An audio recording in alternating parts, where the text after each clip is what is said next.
Good morning to you. Many thanks for joining us this morning here in studio, right here on KUTV. And I'm so excited this morning because it is a day when a lot is happening in the country. You know, when it's a busy day and everything is moving so fast, it's interesting because they say that an idle mind is the devil's workshop. So today there's quite a lot that is packed during the day, from the president of Netherlands visiting the country, which will be leading to snarl-ups in the CBD. Some of the roads are closed, to medical practitioners threatening to have a strike just today also.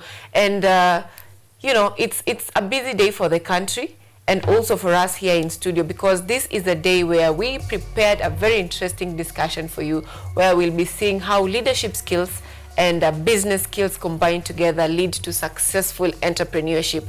And in studio with us today, we'll be joined by Hilary Odhiambo, who is the CEO and the founder of Jeff Hill and Jeff Hill Mentorship and Leadership Summit. He is an author, a speaker, a leadership expert.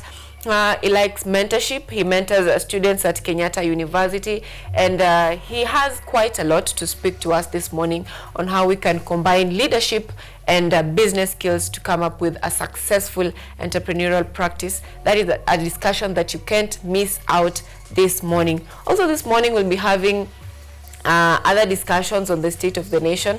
That is on the newspaper review, and it's also a time when we'll be looking at what exactly is happening in the country through the newspapers. But before we get into what is happening in the country, there's a very interesting conversation that I need you, our viewer at home, to listen to, because often when we are told about the country borrowing, I know you've had this conversation for a long time. Oh, Kenya iko na madeni, imeshindwa kulipa.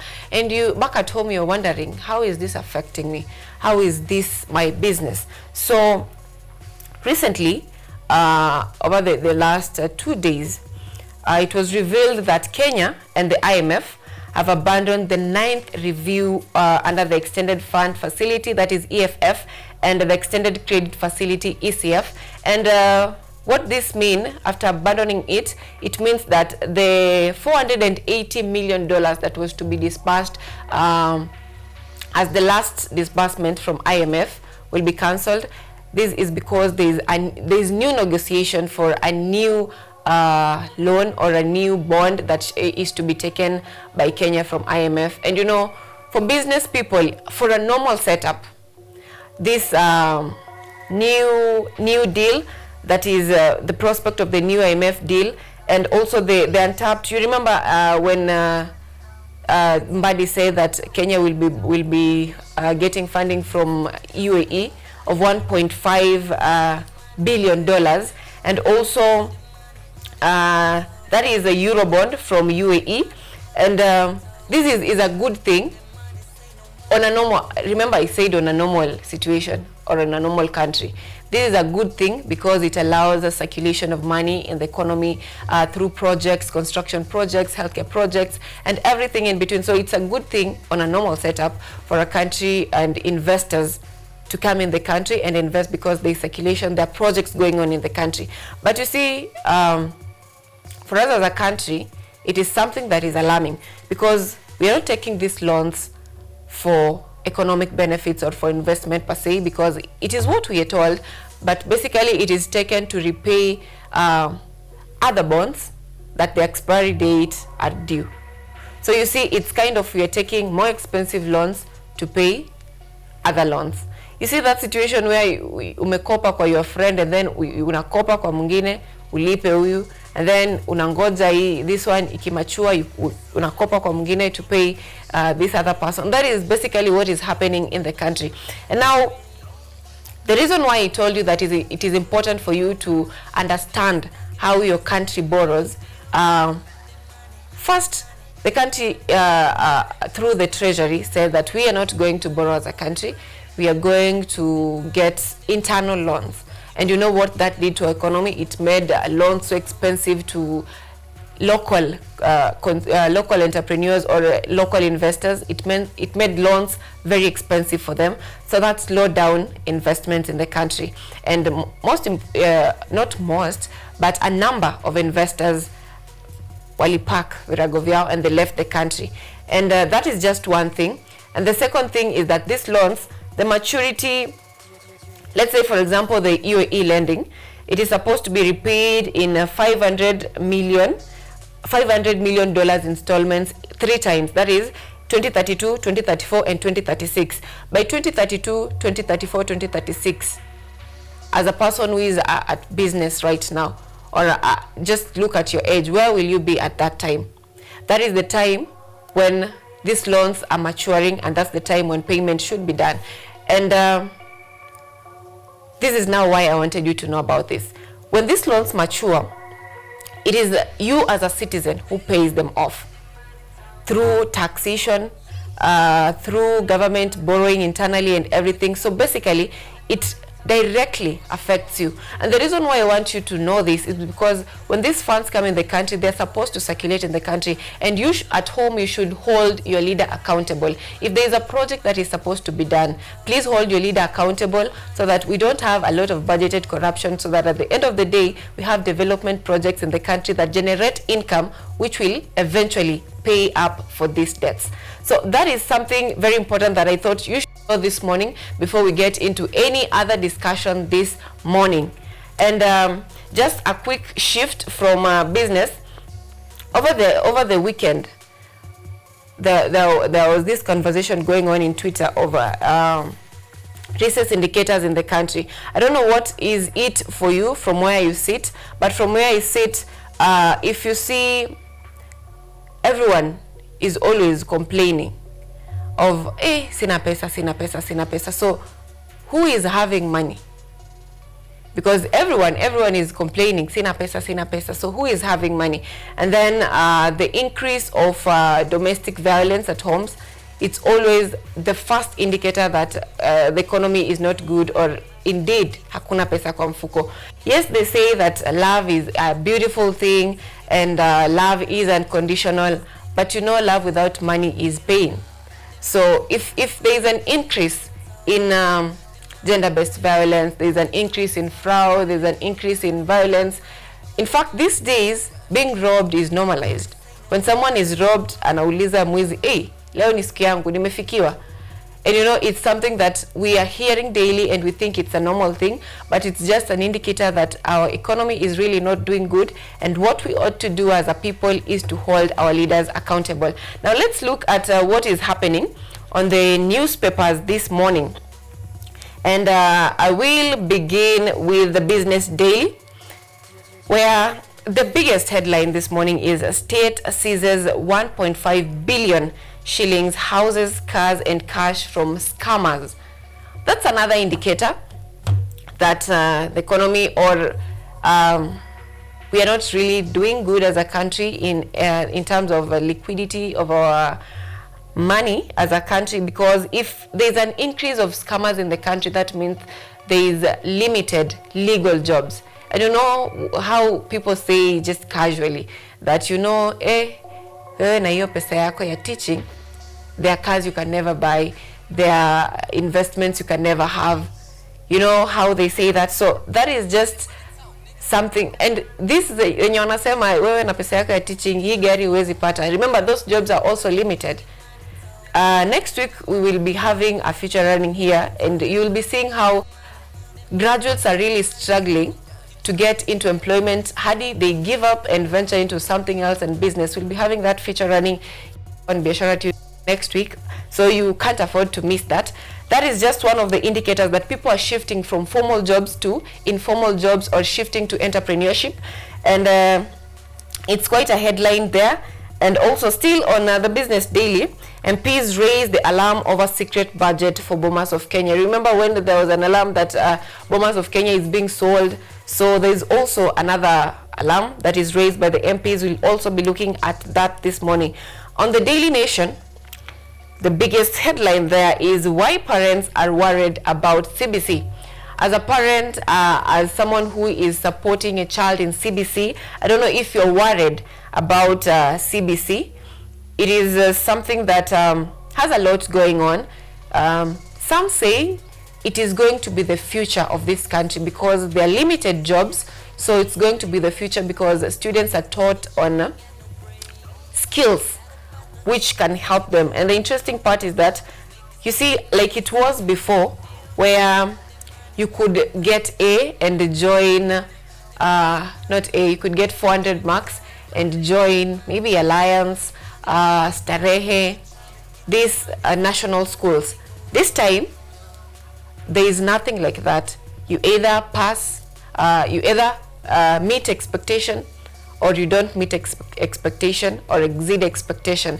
And based on the assessment that you've been having throughout from grade 1 to grade 8 until you complete that your primary level, you will be gotten to a school according to your skill. If you're good at sciences, you'll be gotten to a science school.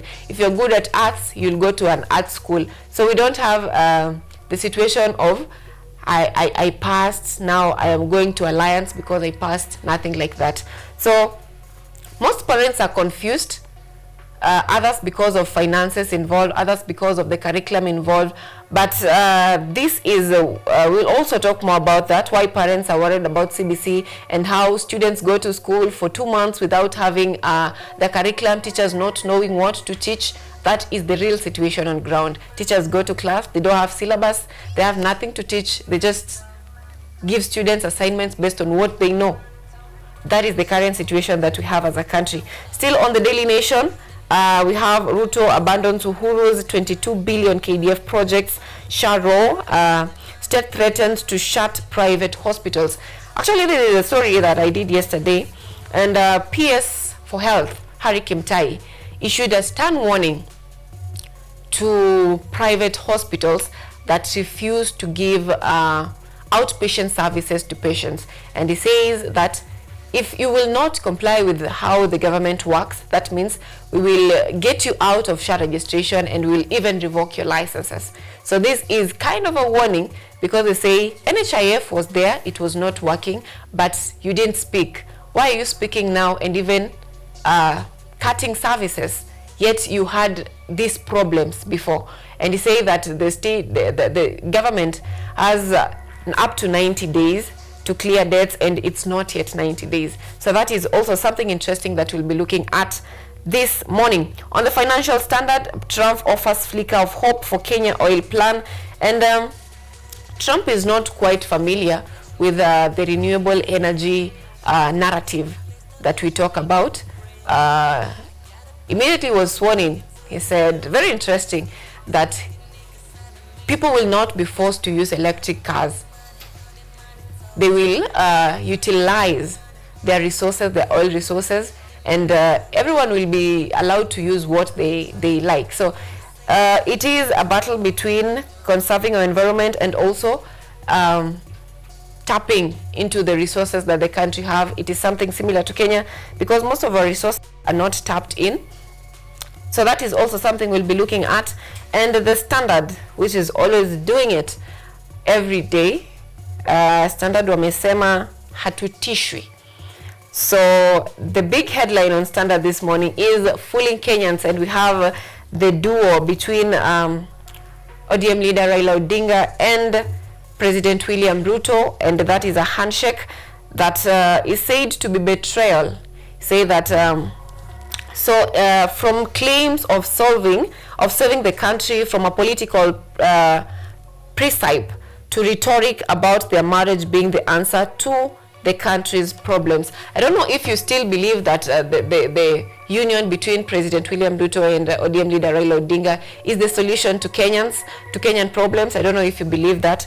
We'll talk more about that. And when Raila says that nyinyi munataka Ruto aende wapi? So him not being clear about the 2027 election, the union right now that has been causing leaders to criticize them. And yesterday we saw Kawira Mwangaza leaving UDA party. So it's like a marriage that causes others, it shakes feathers off. Others move, others come in, others are angry, others are happy. More of that we'll be having just after we are having this update on what is happening on our roads and the weather.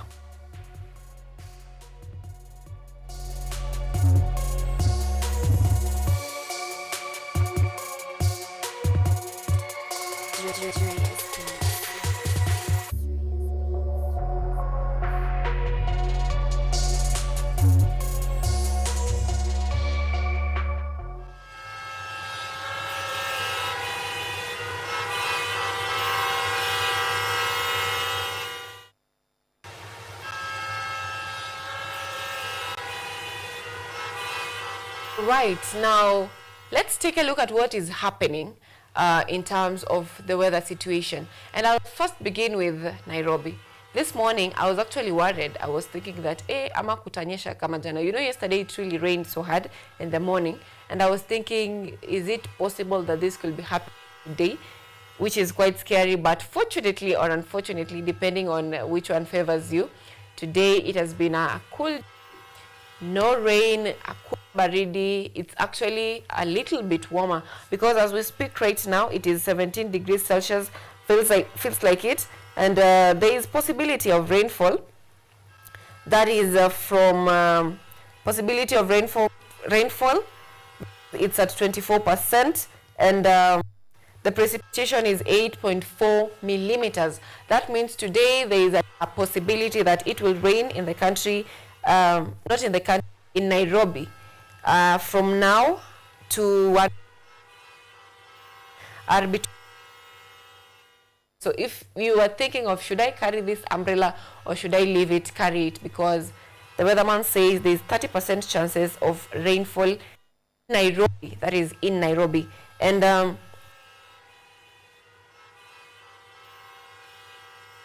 humidity at 97%, and precipitation that is at 20%.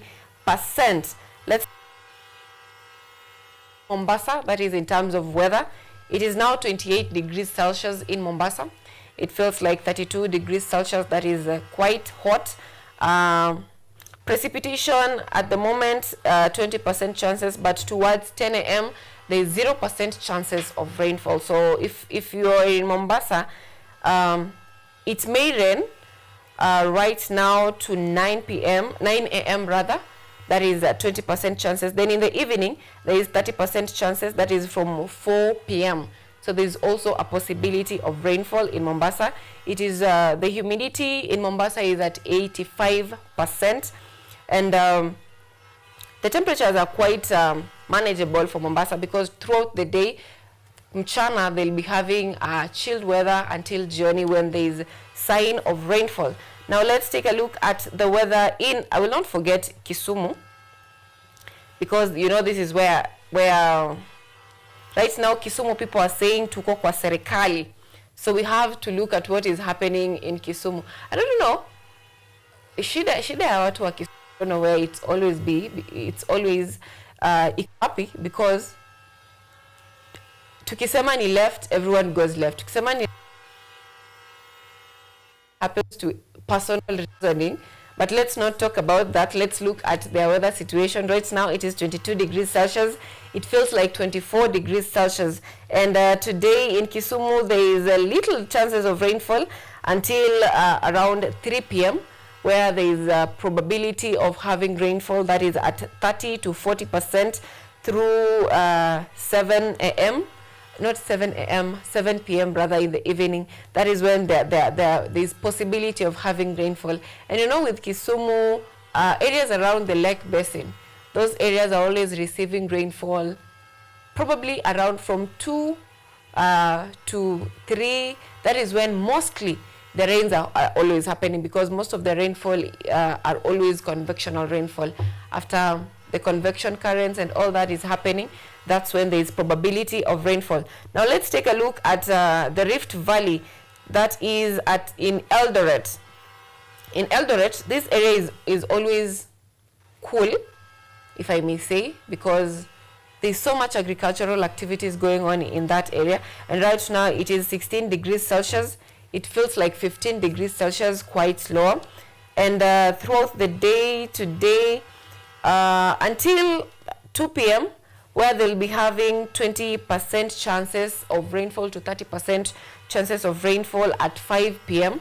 That is when they'll be having probability of rainfall. But until then, the weather is still cool. Everything is fine. You can still move on without your umbrellas. Now, that is on the weather. We're just taking a few areas of the country because, you know, 47 counties having every city is quite a thing. Last week, I told you that the weatherman said that rainfalls itapotea towards the end of the week, and then they will be back towards the end of the weekend. And you guys thought that it's just a joke. These days, with the technology and everything, it's quite easy to predict what is going to happen in terms of weather, so you can make Google your friend. Now let's look at the traffic situation, and that is in Nairobi. From where I came from, it was very smooth. Things were moving smoothly, but that was at around 6 a.m. in the morning. So right now, I don't know what is happening. Let's take a look at what is happening. We begin with Thika Road. And Thika Road, from where I sit, it's quite looking okay today. I don't know if it's just a good day or everything is smooth through TRM, through, no. Just as always, as expected, Thika Road, it can never be a good day every day. From KCA University all the way to Muthaiga, it's quite a snarl up, but it's quite a snarl up because it's not moving. It looks like something has happened along the Muthaiga interchange connecting to Muranga Road. There is quite traffic leading to town, and in Mombasa Road, Capital Center, that's the only place that we are having traffic this morning. Through Nairobi West Hospital, getting into Mombasa Road, there's also quite a bit of little traffic. I wouldn't say it's a big one because it's a tiny bit of red. And also people joining in town from, I said Nairobi Expressway looks good. All roads leading to town this day seems good. And also, I wouldn't forget to mention Makadara. There is always a problem, but today is quite smooth leading to Makadara. There is a very tiny bit of red for the people using that way. People using Outer Ring Road, today your way is quite clear, apart from Embakasi, where there is a little bit of traffic. Those people joining Imara Daima, or those people joining Mombasa Road through Imara Daima, that is the only place that we have a little bit of traffic this morning. Now that is on the traffic update. It's quite a beautiful day. It's not raining, so basically most roads leading to town are quite smooth. And just to remind you that this morning we are set to have a discussion on Nairobi, that is Nairobi Leadership and Business Expo. And our guest Hilary Odhiambo is already in studio. We'll be having that discussion just a little bit later after the break that we'll be having. And the discussion is about how does leadership skills and business skills a combination of the two lead to a successful entrepreneurial practice. And we'll be looking at areas like how do you compose yourself in boardrooms, how do you present your case in boardrooms, how do you handle yourself while speaking in public, what is your emotional intelligence level, what is your social intelligence level, and how do these factors, why are they important? Because these are some of the things that will be on the Nairobi Expo. And Odhiambo is here with us this morning to give us just a teaser of what is going to be happening at the expo. So you, the youths, this is especially for the youths.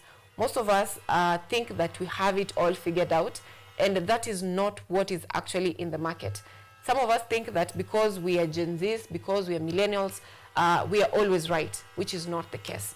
There's the people who are ahead of us. There's a certain way they view respect, and you need to conform yourself to that space. So we'll be having more discussions on that shortly after this break.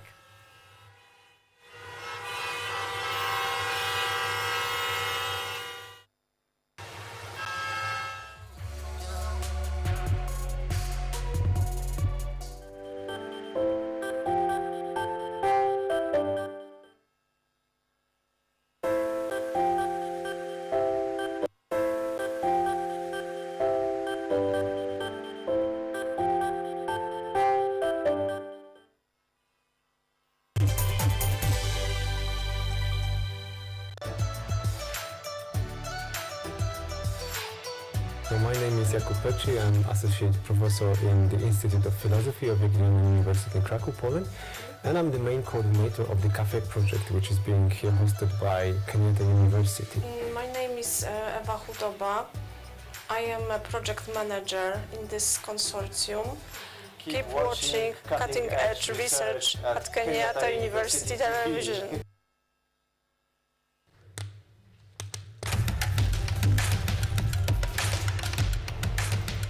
Access to knowledge. Solution to unanswered questions.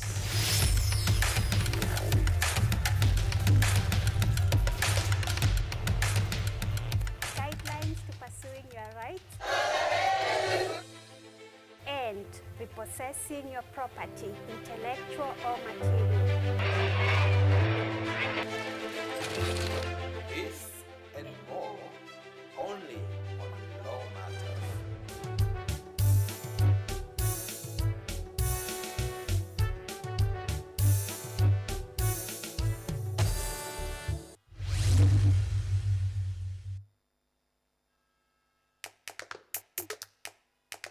Badala ya kutafuta kazi, tunaweza kuanzisha miradi yetu ambayo ingetusaidia kubadilisha maisha ya wazazi wetu. Kwa vijana wenzangu, wengi hawana kazi, lakini ikiwa sisi wenyewe tutajiamini, tunaweza kujiajiri wenyewe. Afrika kwa kweli tuna mahitaji ambayo ukiyasuluhisha unaweza kuathiri watu kwenye bara hili. Bila woga, watu huwa na uzalishaji zaidi, wanajawa na ujasiri, wanakuwa wabunifu na wanakuwa wenye maarifa. Niliamua kuacha kazi, hata kama sitafanikiwa, nitakuwa nimejaribu, nitakuwa najua haiwezekani. Hakuna kitu cha ajabu hapa. Kila anayepata ufanisi hufanya kazi usiku na mchana. Kitu kitakusukuma na kuwezesha kupata maarifa ambayo hukuwa nayo. Tunajaribu kutengeneza kitu kitakachopita mipaka ya nchi hii. Ikiwa unataka kubadilisha ulimwengu, anza na nyumbani.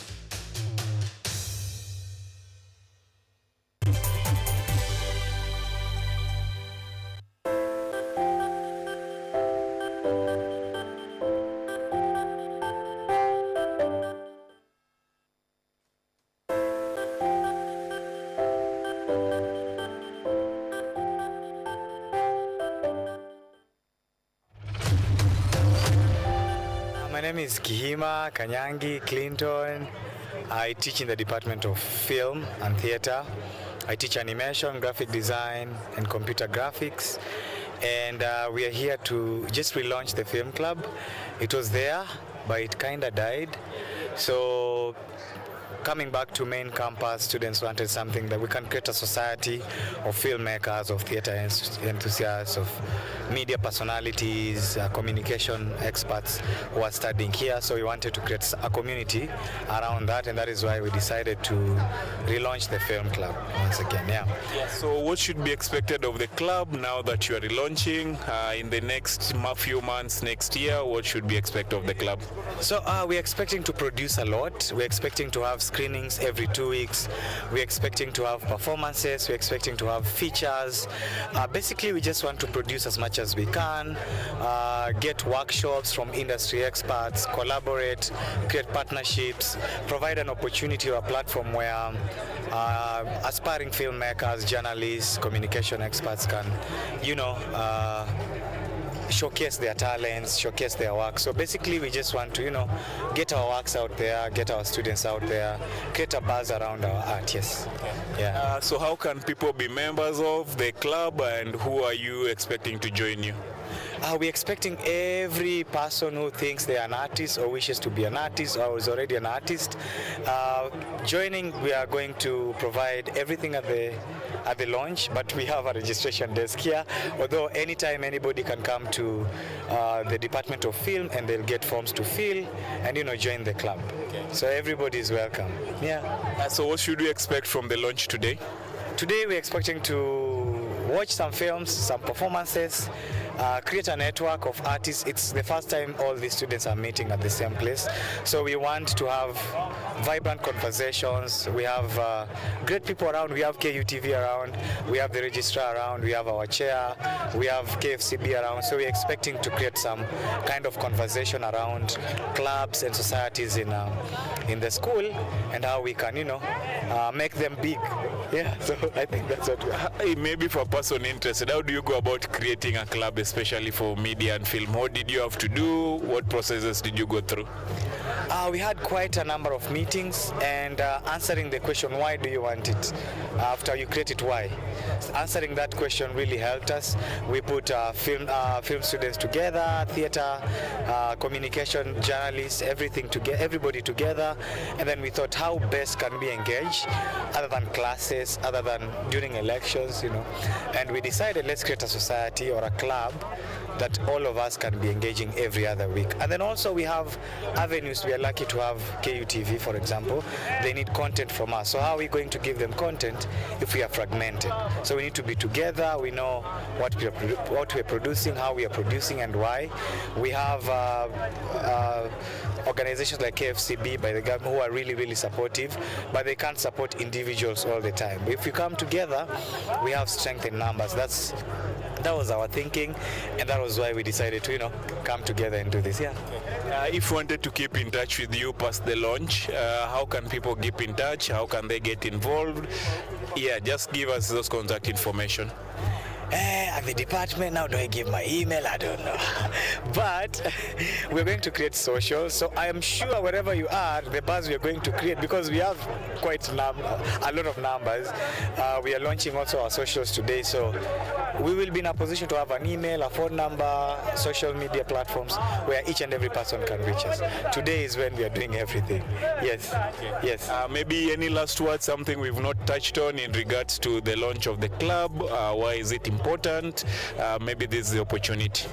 I think we just need support from each and every corner. We just want guys to come, join us. The support is what we need, the morale, because we have students and sustaining the club. People are graduating, people are changing courses, people are leaving. So sustaining it, we need all the support we can, not just from our department or school, but across the whole fraternity, KU fraternity. We just need everyone to be on board. We create this because it's beyond, because we're also thinking of partnering with offices like Culture Week Office and screening films about national cohesion. So we have a lot of themes and everybody fits in. It's a big boat for us to fit in. It's a big cake for us to have a piece. Yeah. Thank you, Clinton. Wish you all the best to the club. Definitely, as you've said, KUTV will be getting more on board. We just hope to see the success of the club even more. Thank you so much. I appreciate it. And thank you for being here. Okay. All right.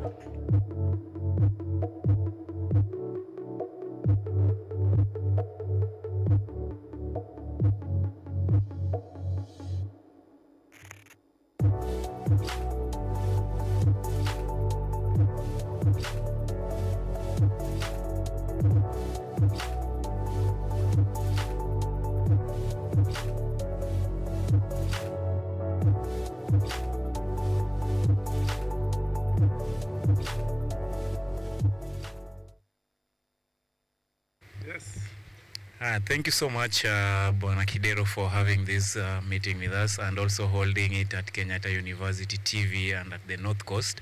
So maybe just an introduction on who you are, then we can carry on. Yeah, my name is Evans Kidero. We were down here for a meeting of Kenya National Trading Corporation, where His Excellency, the President of our Republic, Dr. Ruto, had appointed me to chair. We've been here for 2 days. We'll be here till tomorrow. But my history goes back to when I was born as a young man in Nairobi in the 50s. Then I went to Mangu High School. I studied pharmacy at the University of Nairobi.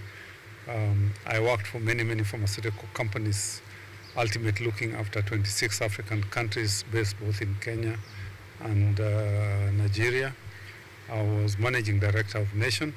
Then the last job I did before I became governor was managing director of Mumia's sugar company. Then I was governor for one term, which is 4 years. And my advice to the youth and the young is patience, passion, and hard work. As we said in Mangu, as we said in Mangu, is you labor to success. What's your role as the chair at ANYANGO? I chair on strategies and operations so that the organization is profitable. And the mandate of National Trading Corporation is to ensure that the standard of living of Kenyans is maintained so that there's price stability, especially in the essential products and commodities. That's rice, sugar, maize meal, and the other things that Kenyans use on a day-to-day. You're a respected national leader, and there's been a lot of shifts or turns and coalitions happening in the national government. What's your take on some of these? I mean, that's expected. I mean, Kenya is a multi-ethnic society, multi-religious society. Population is about 52 million people. We got independence a little bit over 62 years ago. So Kenya as a nation under self-rule or self-governance is very, very young. And Kenya is having a very, very youthful population, where 60% of the population is under the age of 30. So what we do as leaders is to invest and work for the future of this country, basically work for the interests of the youth. And all we need to ask for the youth to be is join is not what you say, but what you do for your country. What would you make then of the agreement between President Ruto and His Eminence Raila Odinga? What we need is peace. And what the President and Prime Minister Raila Odinga have done is to bring stability in the management of our economy. Elections is still in 2027. We still have more than 2 years. And right now, what the government needs to do, which is what President Samoei Ruto is doing, is to work to deliver on his mandates and on his promises to Kenyans on housing, on reducing the cost of living, and in creation of jobs to the young people. Being the first governor for Nairobi, I'm sure you still have an interest in it. What are your sentiments on how the county is at the moment, and even anticipation for the upcoming general election in 2027? Just as I said, I think we still have going to 3 years to elections. Right now, the current governor needs to be given time to work. And at the end of the 3 years, he'll go back to the people who elected him, on whether he has delivered on what he was supposed to deliver for them. And that's the time when they determine whether he succeeded or not, whether to vote him back or not. But that's the time when all those who are interested will come and say what they can do better than what the current governor has done. Kenyatta University is a leading university at the moment in Africa and also in the East Africa area.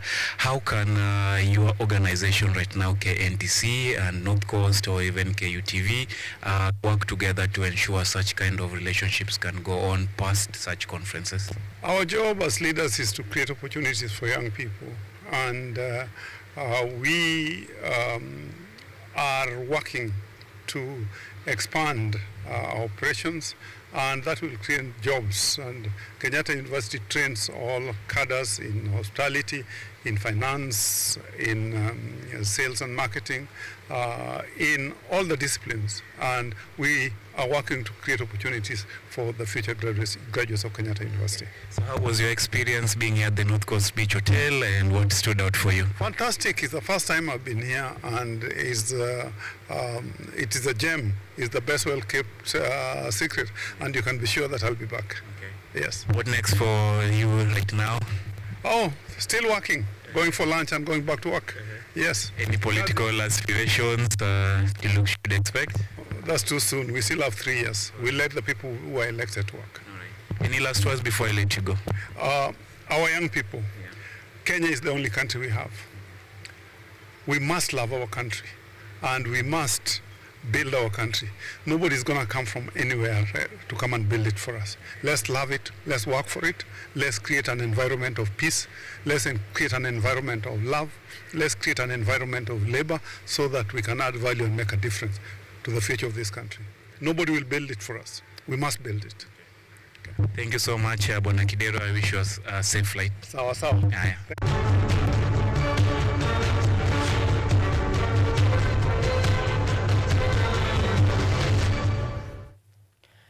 Now that is a very interesting conversation that you were just watching on your screens on the Kenya National Trading Corporation Limited, which is a state corporation under the Ministry of Investment, Trade and Industry, mandated to serve as a procurement agent for the government. And it is something that brings everyone on board, youths, investors, and everyone on board for successful businesses. Now, in studio with us this morning, we are going to have the conversation that we have all been waiting for. In studio, thank you so much, Hilary, for making time for us this morning. How are you doing? I'm doing well, thank you, Sylvia. You've just been telling me how it has been raining on your side, and I'm like, where? It is at distance, the other side. No, we had a bit of a small rain in around Thika. Interesting. Now, our viewers back at home are really waiting for this conversation. Sure. Especially, we have those who are confused, we have those who are stuck, we have those who just want a lead, we have those who want direction. And having been in this industry where you focus on mentorship, leadership training, you focus on business training, having organized several business expos, it is a day when they're really eager to hear from you. Sure. So just to begin, you're the CEO of Jeff Hill Mentorship. What is your daily activities at Jeff Hill? What does Jeff Hill do? All right, thank you. So before then, I think it will be good for me to introduce myself and maybe say a name. I'm Hilary Odhiambo Otieno. I'm 24. Let me say, yeah, it's remaining about how many months? 3 or 4 to turn 24. That is in the month of July 15th. July 15th. Yeah, July 15th. Yeah, so we basically I'm a writer, I'm an author, and this is one of my books. I think again I will just say thank you to KUTV. It has been my host for quite so many years. Sometimes I think now 3 years. They have been hosting me here in Biashara Week most of the times, and I really have to appreciate and say thank you. Besides that, I do quite a number of things. I'm a graphic designer. I see quite a number of things. Okay. Those are things that I just do behind the scenes, but what they know outside there is that I'm a public speaker, a CEO of Jeff Hill's Mentorship and Leadership Summit, where we do quite a number of things, and that brings me to your question, what do we do in Jeff Hill's Mentorship and Leadership Summit? So we have a vision, and I think that is very important to share, because if they don't tap into your vision, definitely they're not gonna follow you, not gonna believe what you're saying. Yeah, so our vision is to transform and revolutionize young minds, empowering them to achieve their fullest potential. Yeah, we not just to we realize that this is a gap that is not willingly explored by so many, or let me say many young people or many entrepreneurs. They fear taking that path. When you talk about leadership, people doesn't want to follow that, because they think that it is not juicy or it's not yielding as they may have as they have thought. So they tend to move to the manufacturing industry or any other industry. You can have. I saw there's an Engage Talk in Kisumu. I think that is run by Governor Nyong'o. It's an Engage Talk. It's a story company, and it is doing well because so many people want to listen to your story, but there's nobody who is ready to give them the platform so that they can share their story, their inspiring stories. Yeah, so this is a communication company as well.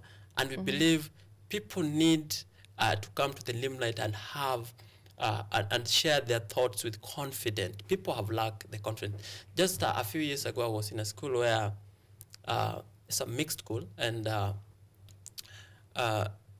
it's a story of confidence. And I realized that most of the young people, the majority of the confident students are the ladies. And I said, come on, like we have empowered these ladies and we've ignored the boys. Okay. All the time you ask the questions, it's the ladies. When you ask who can come in front to speak or maybe to say this and that, it's the ladies. And I said, okay, I'm not advocating for men here.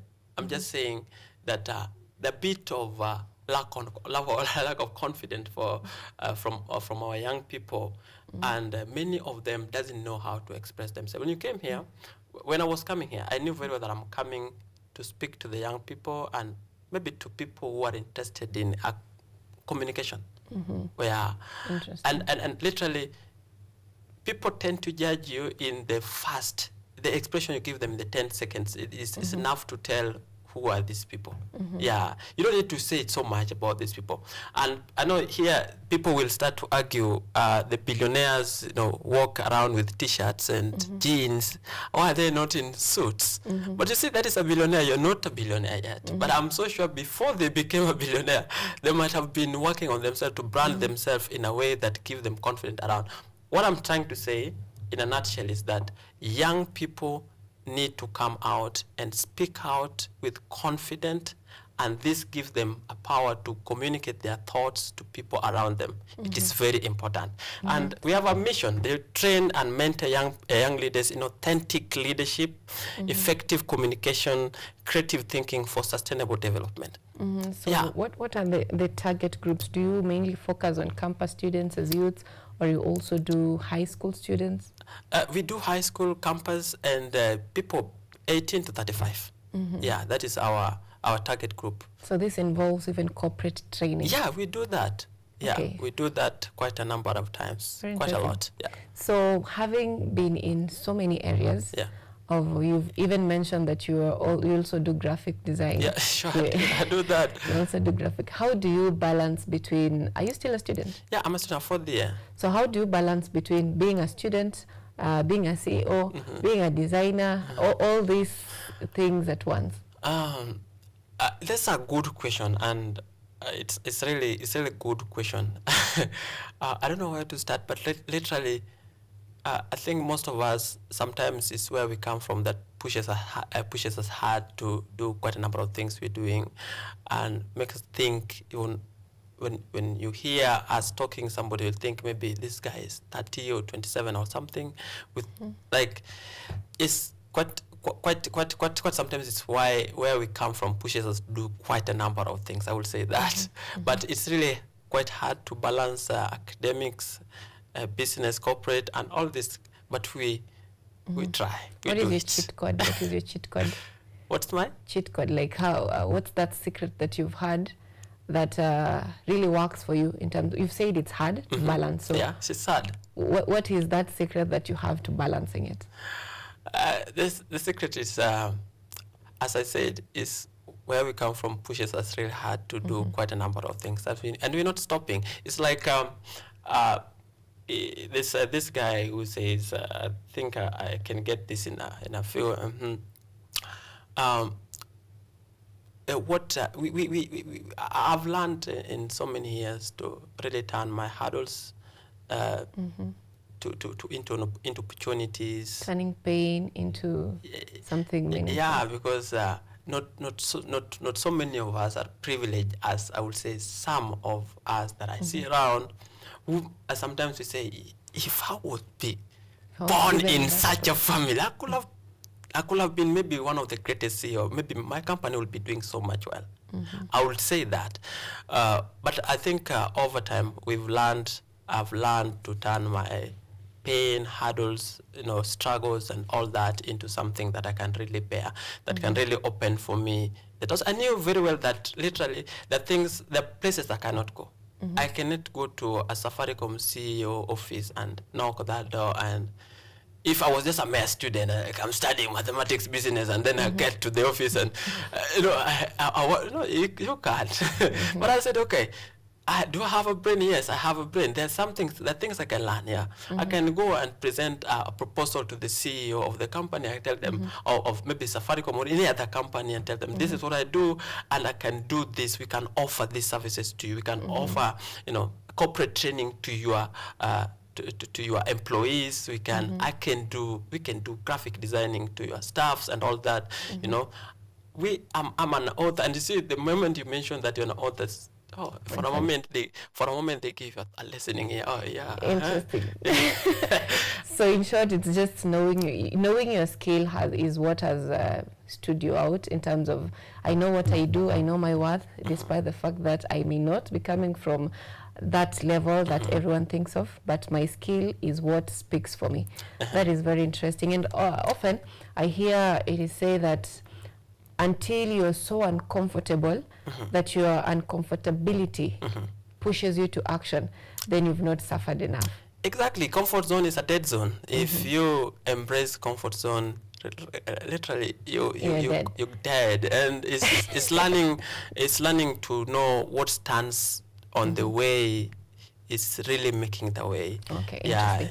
Now, having organized so many expos, you teach groups of people, corporates, students in campus, in high school, how to keep their confidence, how to do public speaking. So let's say, for example, you were to give a TED talk for a minute. And or let's take this example that I'm supposed to give a talk. What is that one, and I'm nervous, what is that one advice that would give me to boost my confidence instantly? That's a good question. And come on, what we really need to understand here, I think, is really knowing you, becoming aware of who you are. Yeah, because most of the times in public speaking, it's just understanding that yes, I have the anxiety, I know I have less knowledge here, and I can't really speak well. Yeah, it's you becoming really aware. And one of the things about maybe one of the things I'll associate it with one of the laws called Laws of Effect by Edward Thorndike, where it says the law of association, where if an association there is a satisfaction to the association, then the outcome, the outcome, or there is, let me say, the probability that it will occur again is very high. But when when it's strengthened, let me say, it's strengthened the probability that it will occur again. But when it is not satisfying, when it weakens association, the probability that it will occur again is very limited. What I'm trying to say in a nutshell is that you need to understand yourself, okay? So many people, because they're being told by the community or the society that you're not good at this, and that really make them not to really continue doing what they have been aspiring to do, continue in their dreams, or to continue to believing in what they have initially believed could really work out for them. So now, coming to your question, is that you really need to be aware of yourself and work on the areas really that really matters. You see, when you get into a stage like now, you facing the cameras all day long, it really requires confidence. I really want to appreciate you for that. It's hard. I know that. Like sometimes things have to come from the brain, and they have to flow naturally. It's something that I do say, learn to dance with the nature.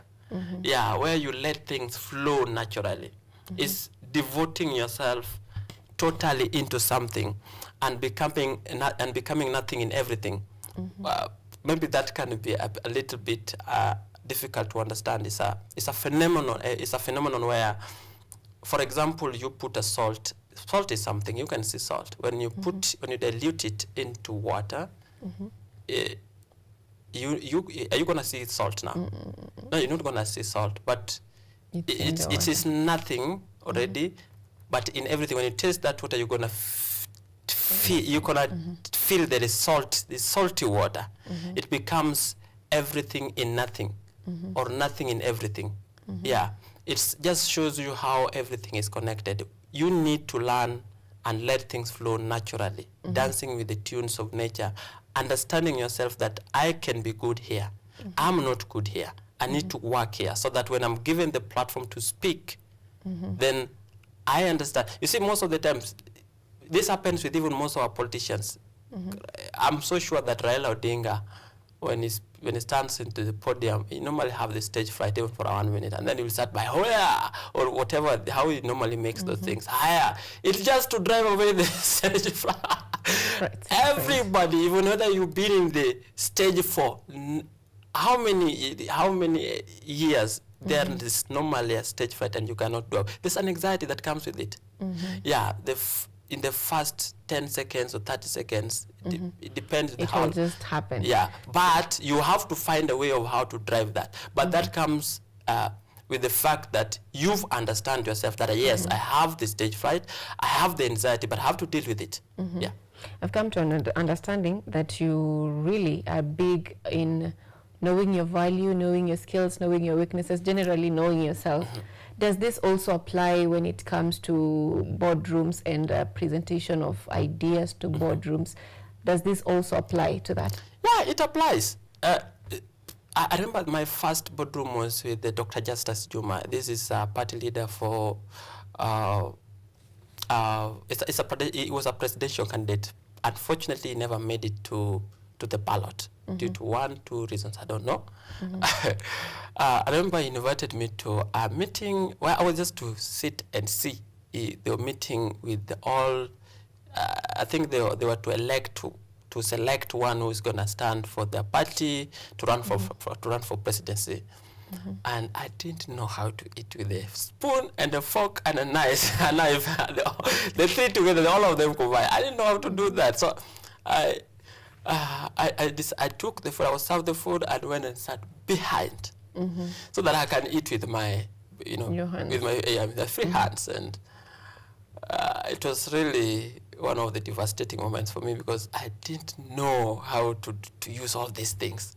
So when I came back home that evening, I went and bought the spoon, fork, and a knife, and bought the chicken. I was staying here in Kenya, and I went to the house and I started learning how I can use this.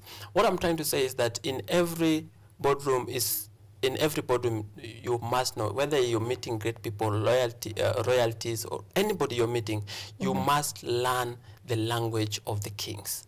And learning the language of the kings, I don't necessarily mean there's a language that you need to know. You need to learn, one, you need to know how to dress. Okay? You need to know, when I came here, all these were buttoned, and when you're sitting, you need to ease yourself. You need to learn all this simple trick where you unbutton your coat while sitting down to make yourself comfortable. You need to know how to eat with a fork and a spoon. You need to know the turn taking in the room. You need to know how to look at the CEOs at the board, the directors, or the colleagues you have in the room. You need to know how to speak, how to keep quiet, and you need to know how to walk. The people who doesn't know how to walk with people. Yeah, I'm being honest. The people who doesn't know how to walk. Like in my mother tongue, we say ombwakni. Yeah, yeah. Like they hardly, they don't know. You need to really know how to walk well with the president, when with the governor, when with the the VC and anybody else. There's a kind of conversation you can strike when you're with the colleagues, with the peers, and then you're gonna laugh too loud. You can laugh. I do laugh too loud when I'm with my friends. But you see, when you're with the CEOs, people doesn't know you. You have to minimize how to. So that is on mannerism. Yeah. In your engagement, you're still young. Yeah. So what do you think is the biggest mistake that youths make when it comes to maybe when giving their proposal to potential investors or giving their ideas, presenting their ideas to people who maybe of potential of helping them or partners? What do you think is the biggest mistake youth make when it comes to these engagements? Let me begin from when I first began writing proposals. When I started writing proposal when I first wrote my first book. I was doing that. It was a kind of I was looking for money to sponsor the event, and I knew very well people are gonna come here a good number of people. But I also knew, this can be a good place where banks or other corporates may be interested in to have their customers and all that. And we did a mistake.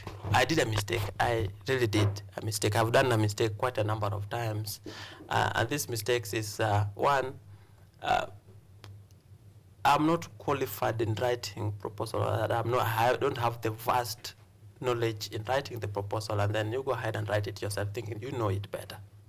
I think when it comes to proposal, you need to really understand the people who does it better than you do, because in your proposal it should speak your vision, it should be convincing and persuading, but you may lack the language to persuade. You may lack the language to sell out your vision, but there's somebody out there who, I think this is his daily job, who understands this. But I think when it gets to this, when you get to proposal writing, I think you need to go extra mile and even invest in it, because it should be as catchy as possible. You see, it's like selling the image of your vision or whatever you are doing, and if it lacks all this, it's going to lose the credibility in the presence of the directors, people who are supposed to be financing your project. So it's important to get mentors, or it's really important, and most of the young people really don't have mentors. Like, they fear the fact that somebody's going to tell them, guide them, that this direction you're taking is quite really not unnecessary. You may trip and fall if they don't want. They just want to be left free to explore things freely and get to learn. But I think it's the foolish who doesn't learn from the University of OP or other people's experiences, and it becomes very bad when you're that kind of a person. When I saw somebody strip and fall because he never saw that coming, I think as a wise person or somebody who learns very quickly should be able to see that, observe that very quickly, and we should be well observant. We should have mentors to train us. We should have people to guide us and lift us. You need to have somebody who uploads the knowledge, who download knowledge into you. Should be under somebody who guides you, who teaches you. So far, how has mentorship worked for you? I have quite a number of mentors, quite a number. In different areas. In leadership, I have a mentor.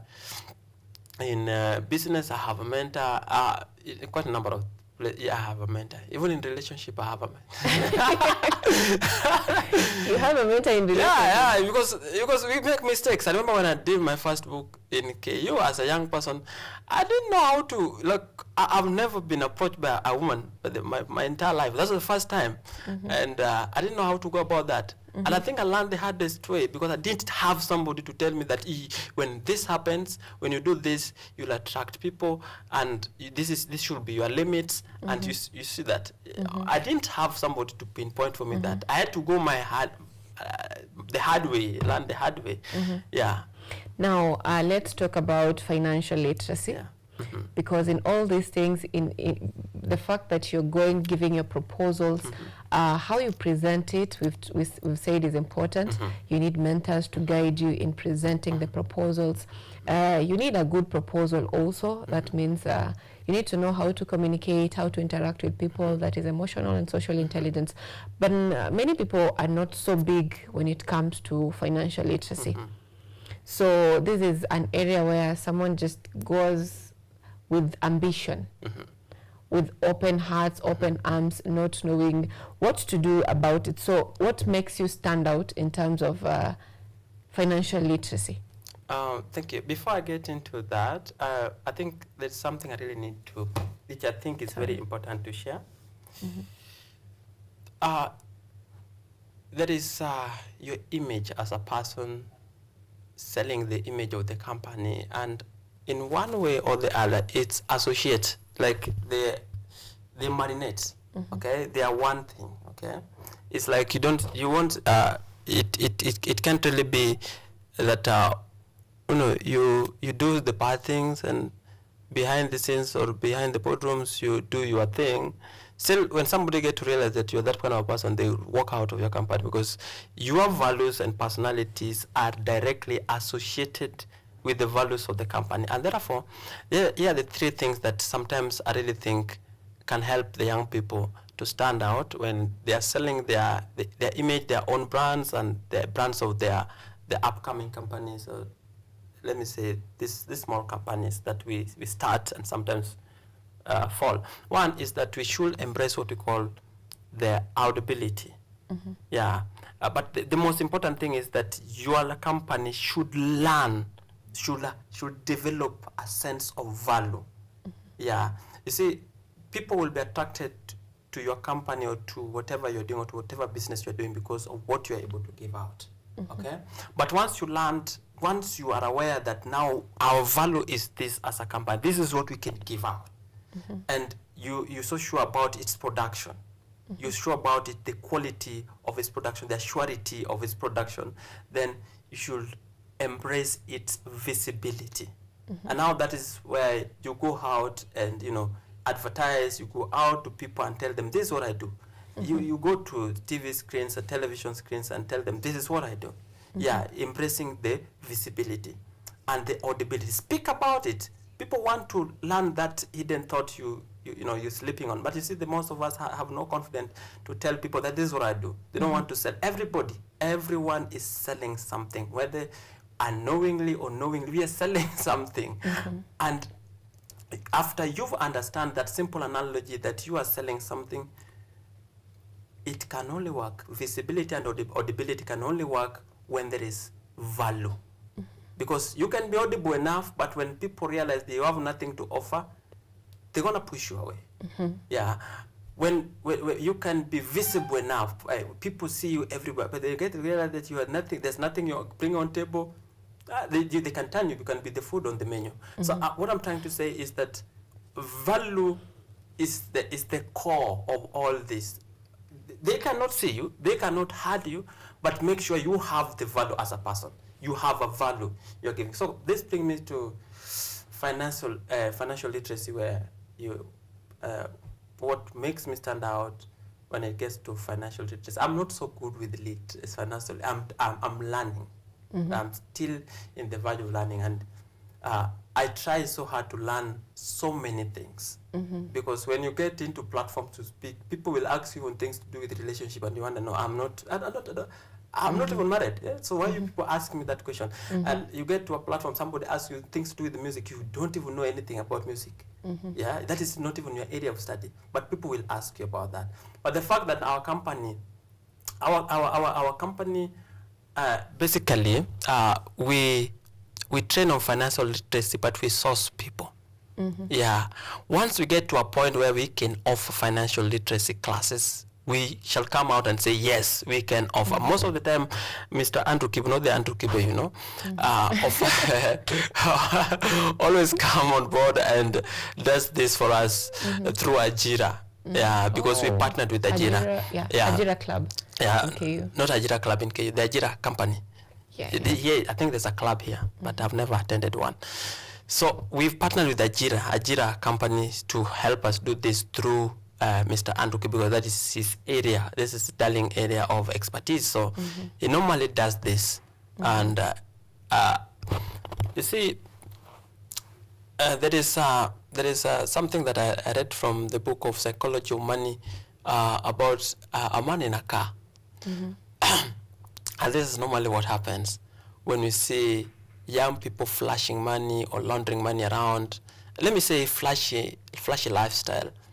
When we see people like Kenya Prince flashing money and, in their good cars, and it's not necessarily, we don't even admire those people.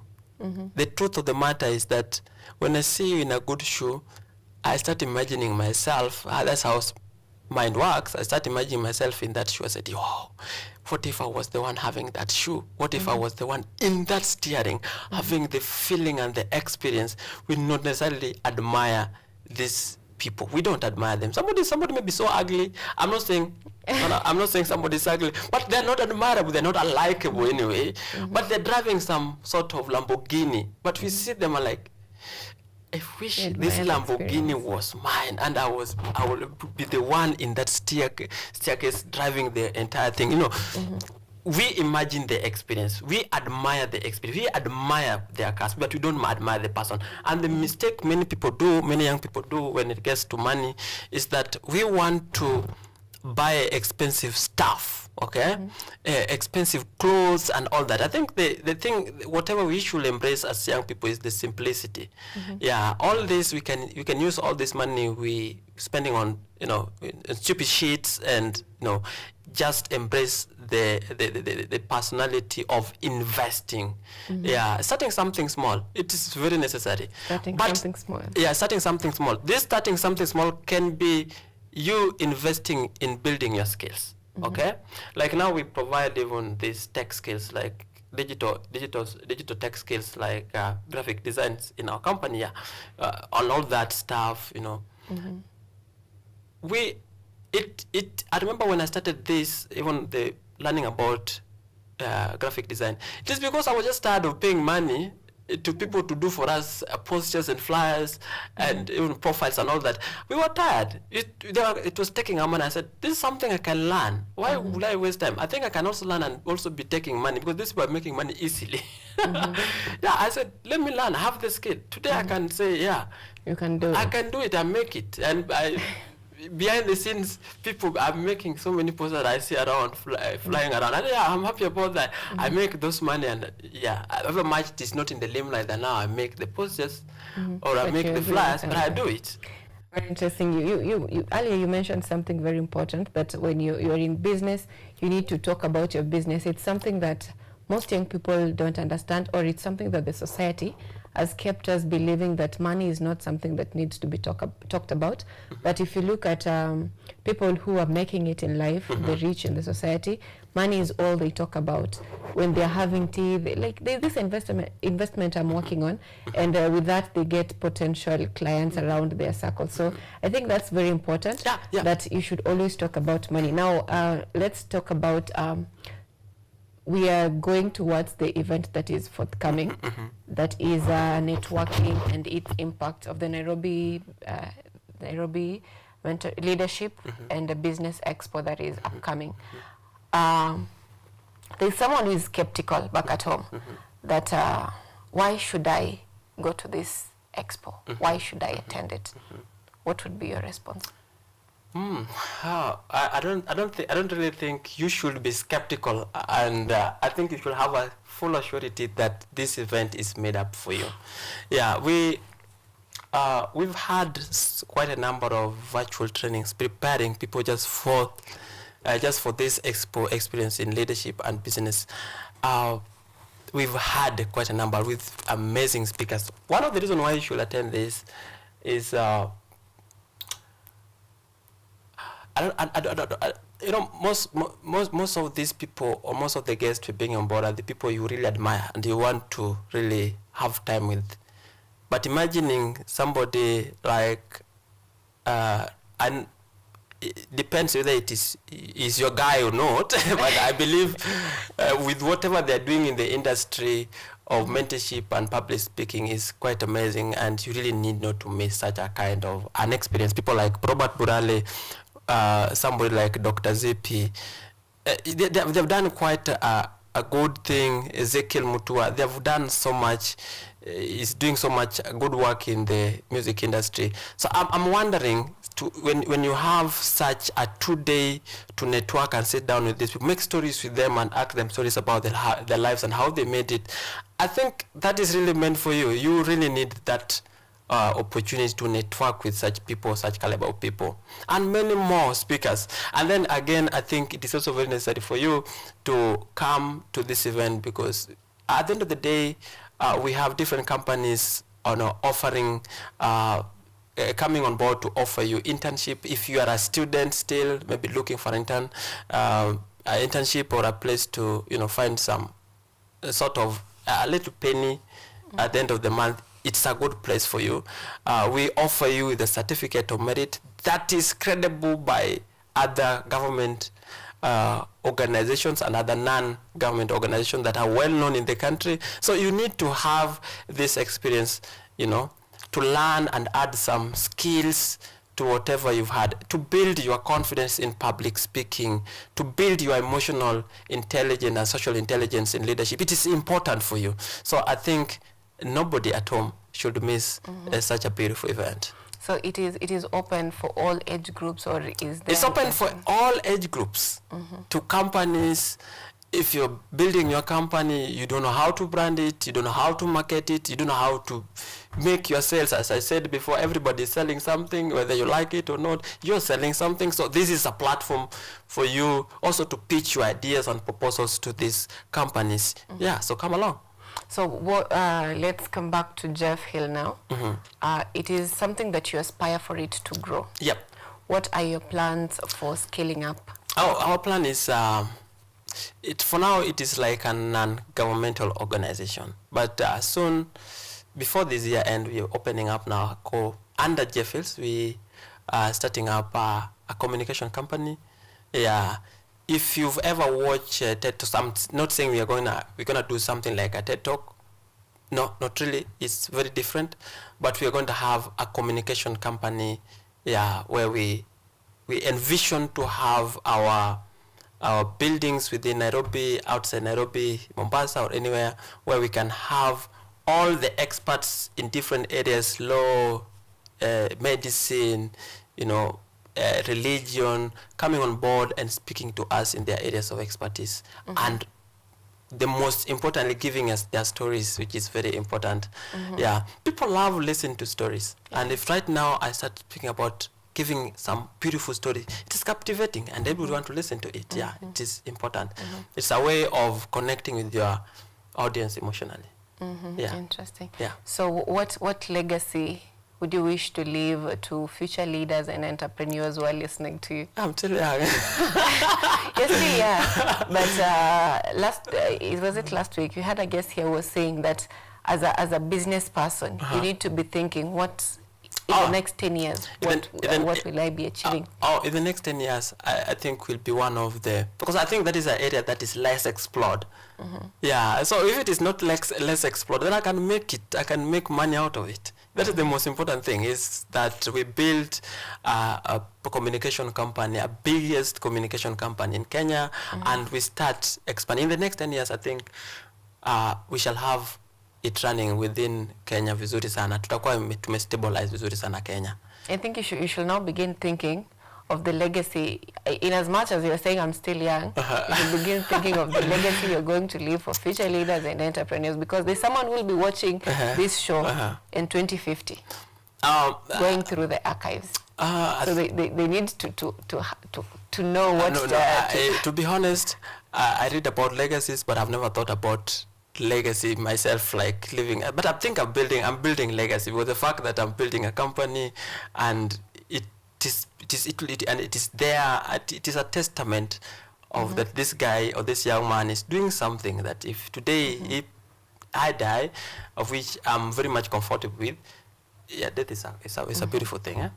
I'm not saying once you've done something, yeah, it can only be dangerous once you've not achieved anything. Yeah, so I think with the fact that we are doing this with the Jeff Hill's Leadership Summit, I think it is a testament to you that you can turn hurdles into something. Okay, what blocks your way can become a way. There is no impediment to your actions. Those impediments only advances your actions once you take up the role of a leader and you really understand yourself better. That yes, I am the change my society need to see. Yeah, so I think that is very important. Very interesting. Now, as we conclude, and this will also serve as your closing remark, okay. Please remind our viewers of when the expo will be, the venue, and the dates, okay, and why they should not miss. Thank you so much, Sylvia. Let me speak to you as our viewers are outside there. And people will really love to see in Nairobi Leadership and Business Expo event. This one here. All right, thank you. I think, as I said earlier, that this event is meant for you. So the event is scheduled to take place on April 28th, 29th. It will be a 2-day value addition event and experience that you need not to miss at all. So it shall happen there in Shalom Centers in Nairobi, around Ngong Road, just close to Ngong Road, around there. Shalom House is, you can just Google, it's evident in your Google, so you can see that. So it will, actually the time it will take place from between 10 a.m. to 5 p.m. in the evening, having the experience with all diverse experts and guest speakers coming on board. It shall be, I don't know how to put this, but I think after that event, I think a lot of lives shall be changed, because you shall find a new direction, a new focus. You shall find a real new energy to reinstate your mind, to reinstate your dreams again, to start something, to begin something, which I think is very important for the young people outside there. And again, come on. As I said earlier, I'm an author, so I have my books all over, and I think I've carried one here, and you need to see this.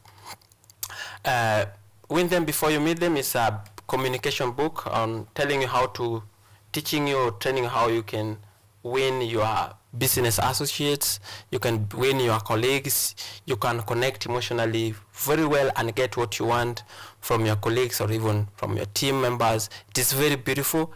It's a book that teaches you how to get anything from anyone. So you need to have this book at a good price. It's 800 shillings to anyone who orders it. We deliver it beyond Nairobi, anywhere within the nation. You just contact me at 0746 10 44 43. I'll repeat again, 0746 10 4443. Okay, very interesting. Thank you so much, Hilary. Thank you for making time for us this morning and for that beautiful conversation that we've just had. Now, to our viewers at home, this has been On the Launch with Hilary Odhiambo, who is the CEO and founder of Jeff Hill Mentorship and Leadership Summit. Coming up next is Newspaper Review with the Dennis Kimani, who is the CEO, Green Youth Society, and our very own Ojwang Mariam. See you then.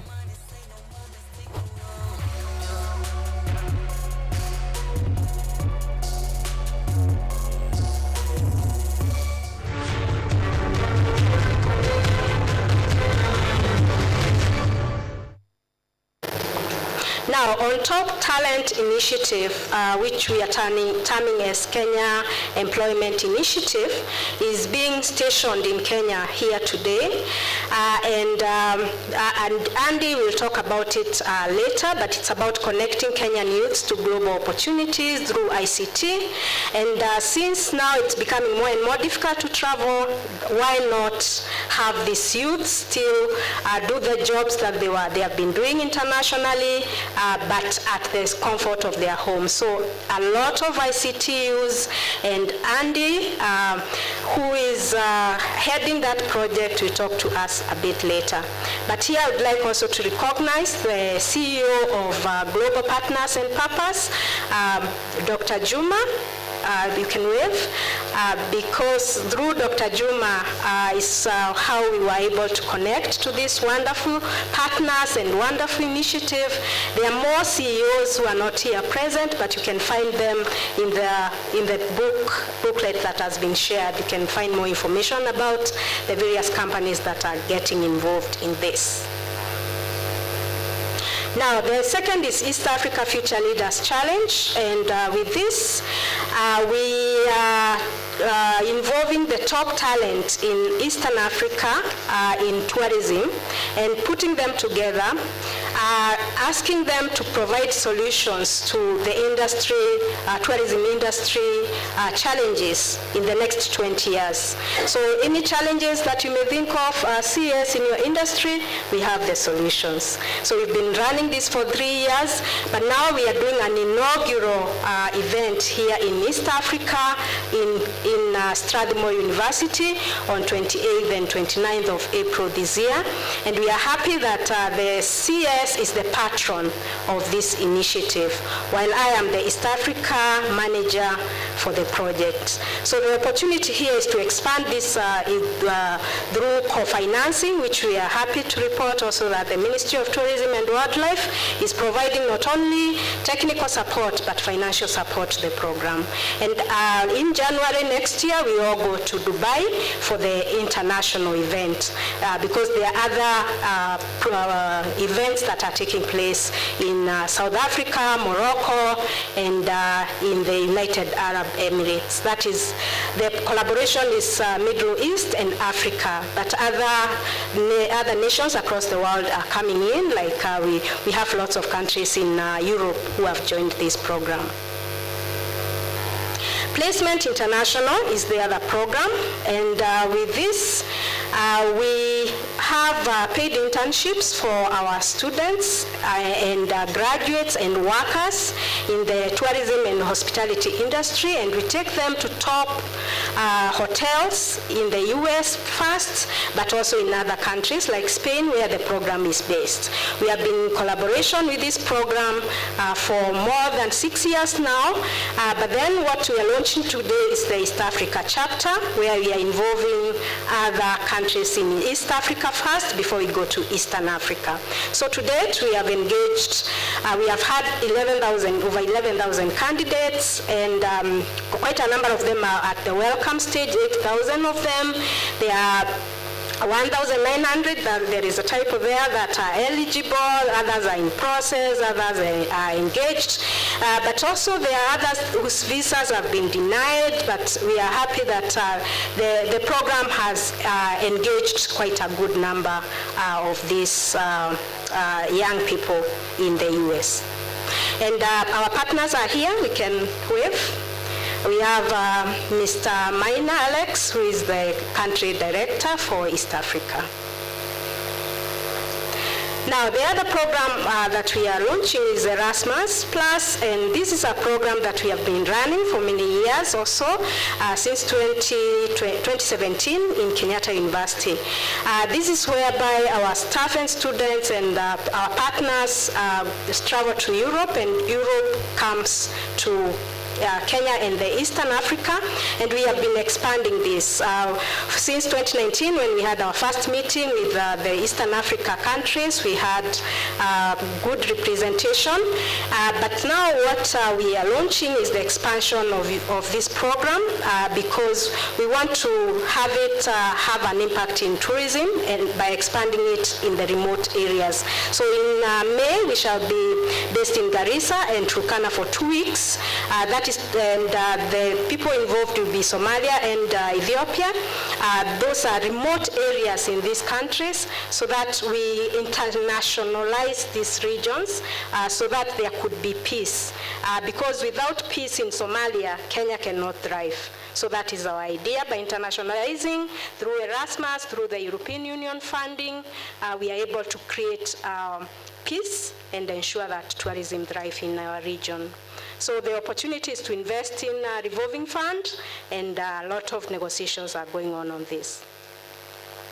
And we can have, we already have visitors under this program. We have Natalia from Poland. He can wave, and she's a professor from Poland, and Chiara is a student from Spain, but she's an Italian who is studying in Spain. And we have many, many other collaborations under this. Most of the students seated have been engaged in this program in one way or the other. Then we have Innovation Centers of Excellence. This is a program also that has been running for 12 weeks now. We've done the introduction and the first phase, so today we launched the second phase. And this is meant to empower youth with leadership, strategy, and innovation for the future of global tourism. So we teach them or train them on to innovate, monetize, and have impact in their areas. And this is run with a collaboration with our partners in the US, led by Dr. Crystal Richardson. And we have the program members can wave. Okay. And we'll be giving certificates to some of the ones that have completed the program. Also, we have this project, Mapping of Tourism Products and Experiences, which we are launching today, a collaboration with the State Department for Tourism, whereby we are mapping every single tourism product in this country. So when you get to your phone, you'll be able to see what is where, how it is, what is the price, how do you get there, is it safe, etc. So all that information will be in your access, at your access. We have done this, but then the project that started in 2020 mapped everything. Now what we are doing in the Ministry of Tourism and Wildlife, the State Department for Tourism, is to ground truth, to visit those attractions and ensure that they are ready for tourism. And with this, our greatest collaboration is with the Department for Environmental Planning, and we have a professor who has been very passionate about this, Professor Onywere, can wave. Professor Onywere and the team, the GIS club team, you can wave. That's the team that is working on this, and many, many others who are not able, we were not able to invite all of them for today. So the last item is IATA Authorized Training Center for Eastern Africa. Now, we have 3 IATA training centers in the country at the moment. However, that's not enough for our training of aviation and travel areas.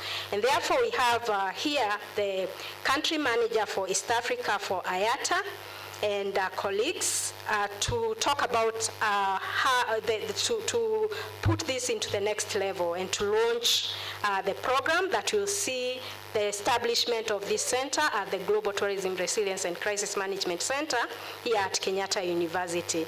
And this will help us train professionals in the aviation industry. So Ms. Agnes Mushuha is our country manager, and Junior is our solutions manager. So thank you very much also for that. Yeah, thank you very much. Those are the initiatives we are doing. The initiatives that will transform our region. Thank you. And there we are reviewing the initiatives. There we are. Tupige makofi for the launch of the initiatives. You can all read there. The Kenya Employment Initiative, KE, launch of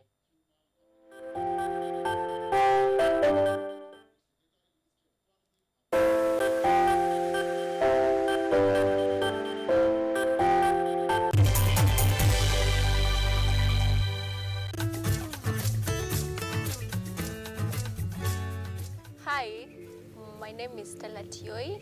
Jina langu naitwa Okemwa Mukwa James. This is Mandela Gaya. Ugonjwa ulipokuja ulichukua siku 3 ukaniweka in coma. 20 wamezikwa, 2 ndio wako hai. I don't even know how it feels to see.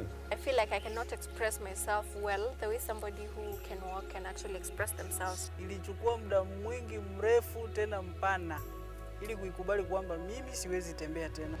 I've come to actually accept myself. Ukijaribu kumsimamisha mtu umwambie tafadhali nionyeshe njia, they find it quite strange talking to you. You should just make schools integrated, inclusive setups, by providing the right facilities.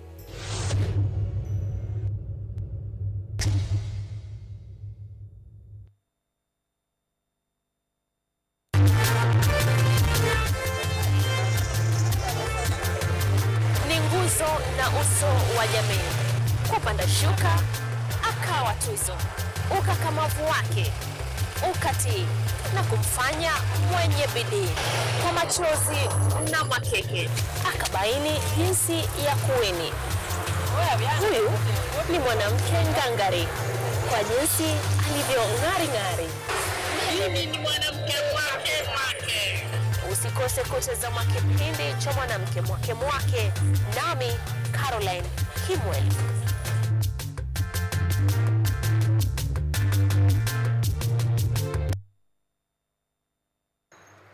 They are powerful and influential. They make decisions in politics, education, finance, agriculture, health, sports, and all aspects of human life. But the impact of their decisions falls on you, the common citizen. KUTV Primetime News Thursday. We ask bold questions and pursue answers to the core to bring you closer to the story. We couldn't have it any other way. Join me, Auma Evans, as I raise matters of social concern to raise your voice from the background to the foreground.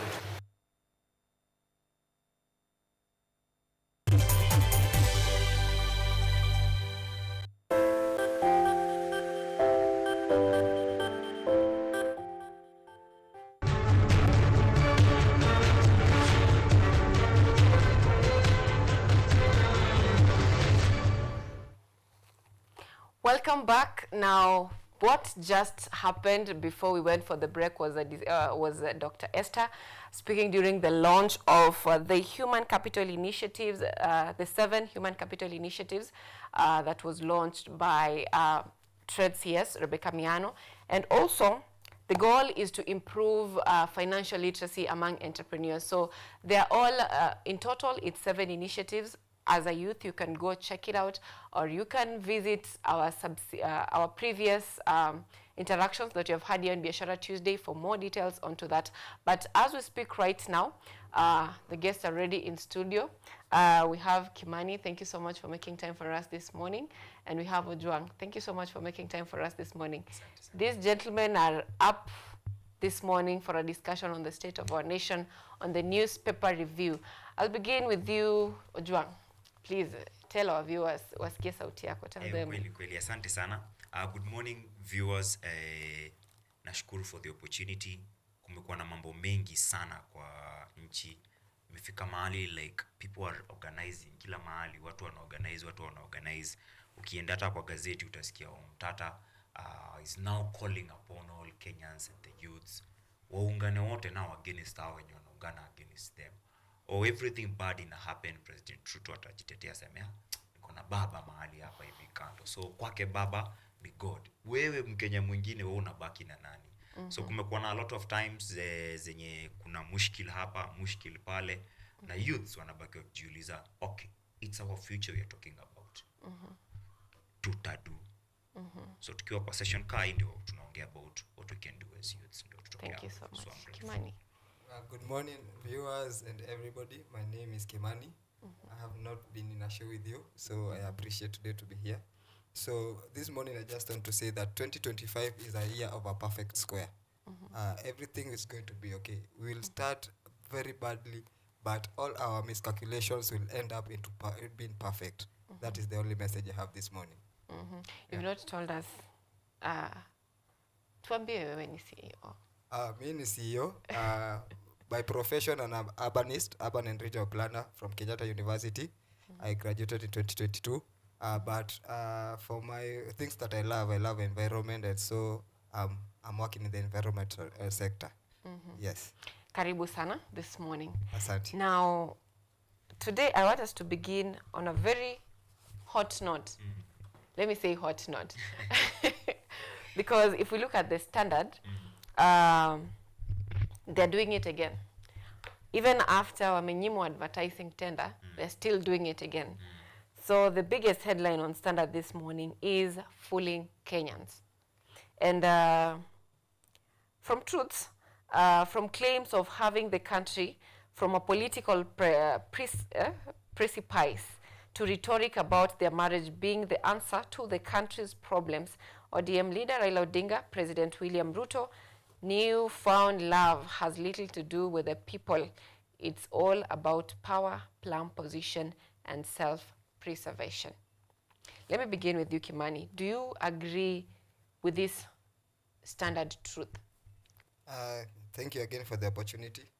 We are talking about love, and I want to put it very clear that Kenyans today, we have the face of the Kenyan problem on standard frontline. This is the face of the Kenyan problem, because they have one thing I want to say is that power and love, they intertwine. If you put power to be the centermost of everything that you do, love might end up deteriorating, and we'll end up having a society that is out of love. But if love is subdued and is the one that controls the denominator of power, we'll have a society that we are doing things for the love of the people. These people who are in the front page, I feel that they have let power control them, and they have forgotten why they work. They work for the love of the people. Mm-hmm. So therefore, I feel we are the fools, because they are the people who are gaining wealth. They are gaining a lot of visibility even in Africa and the world. But Kenya continues to suffer. We continue to lack school fees, health care, water, and all sorts of daily basic needs that Kenyans need. So this morning I want to declare that this is the face of corruption, is the face of why Kenyans are struggling now. That is quite strong. So Juan, Baraka Muluka says, it does not matter who invited who.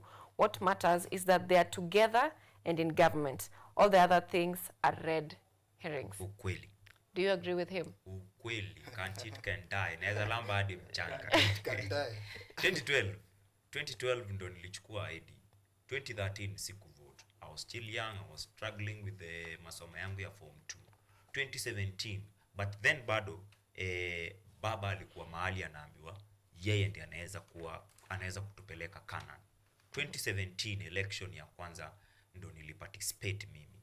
I did not vote for baba then, because I was voting for Uhuru Kenyatta, who was seeking to have a second term in office. Mm-hmm. If baba would have taken the mantles of leadership then, people say that Kenya ingeendelea vizuri. But haiku happen. So sisi wa Kenya ndo tulijinyima chance ya kukuwa na mazuri. By 2022, baba was in government through the 2018 handshake. What changed between 2018 and 2022? Hapo ndo for the very first time wa Kenya walikuwa wanalia sana about bei ya mafuta. The current regime ndo ilikuwa inalia ikisema watu wapunguziwe mzigo wa tax, ushuru ni mkubwa, and they formed a coalition from Tanga to now Kenya Kwanza. Mm-hmm. And the goal was to give power to mtu hapa chini, wakamuita hustler. Na hustler ni jina tamu sana. Manze ukiitwa hustler utasikia fiti sana, utasikia huyu ni wetu. Na wakasema the biggest problem that former President Uhuru Kenyatta alikuwa nayo ni kuleta Raila karibu in 2018, na miradi yote ikaenda parakasha. Mm-hmm. But what happened immediately after 2022? Ruto realizes that Raila is what they're calling the best wife. Mm-hmm. Before that tulikuwa tunaona Ruto na Kimani Ichung'wa hapa hivi. Kimani Ichung'wa hadi on a international interview with media akasema ameitwa na Kenyans wife of President Ruto. Juu wanaonekana sana wakitengeneza zile AI images, wanamweka tu kitambaa si atakuwa kaa wife. But nothing bado has changed. Yet baba mimi nilimchagua 2022. There isn't something we are feeling.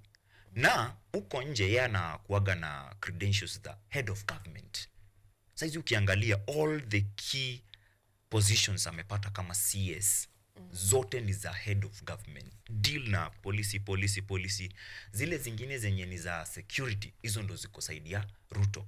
So yeye amepewa treasury. Uchumi wetu uko vibaya ama hauko vibaya? Uko vibaya.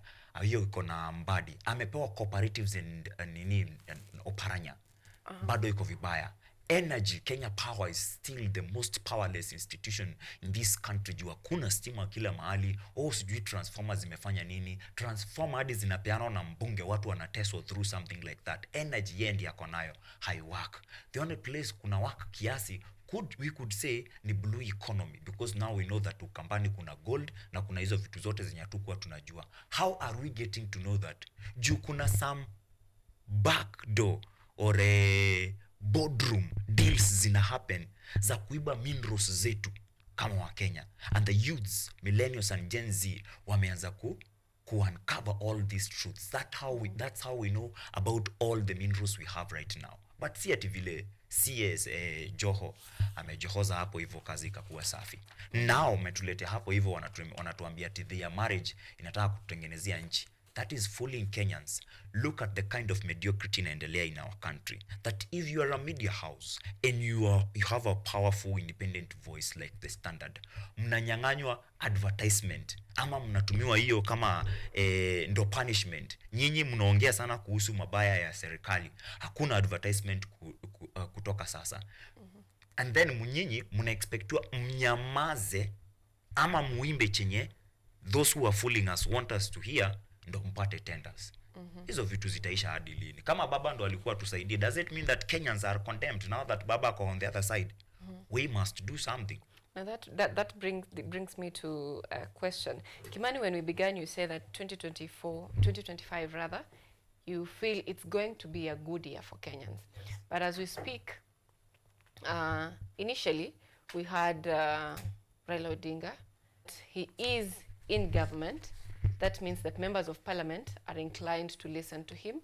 That means that both the opposition and the government are all inclined to listen to him. Yeah. So how do you think it's going to be for Kenyans in terms of the passing of bills in parliament, passing of the budget in parliament? How do you think Kenyans are now going to move coming forward?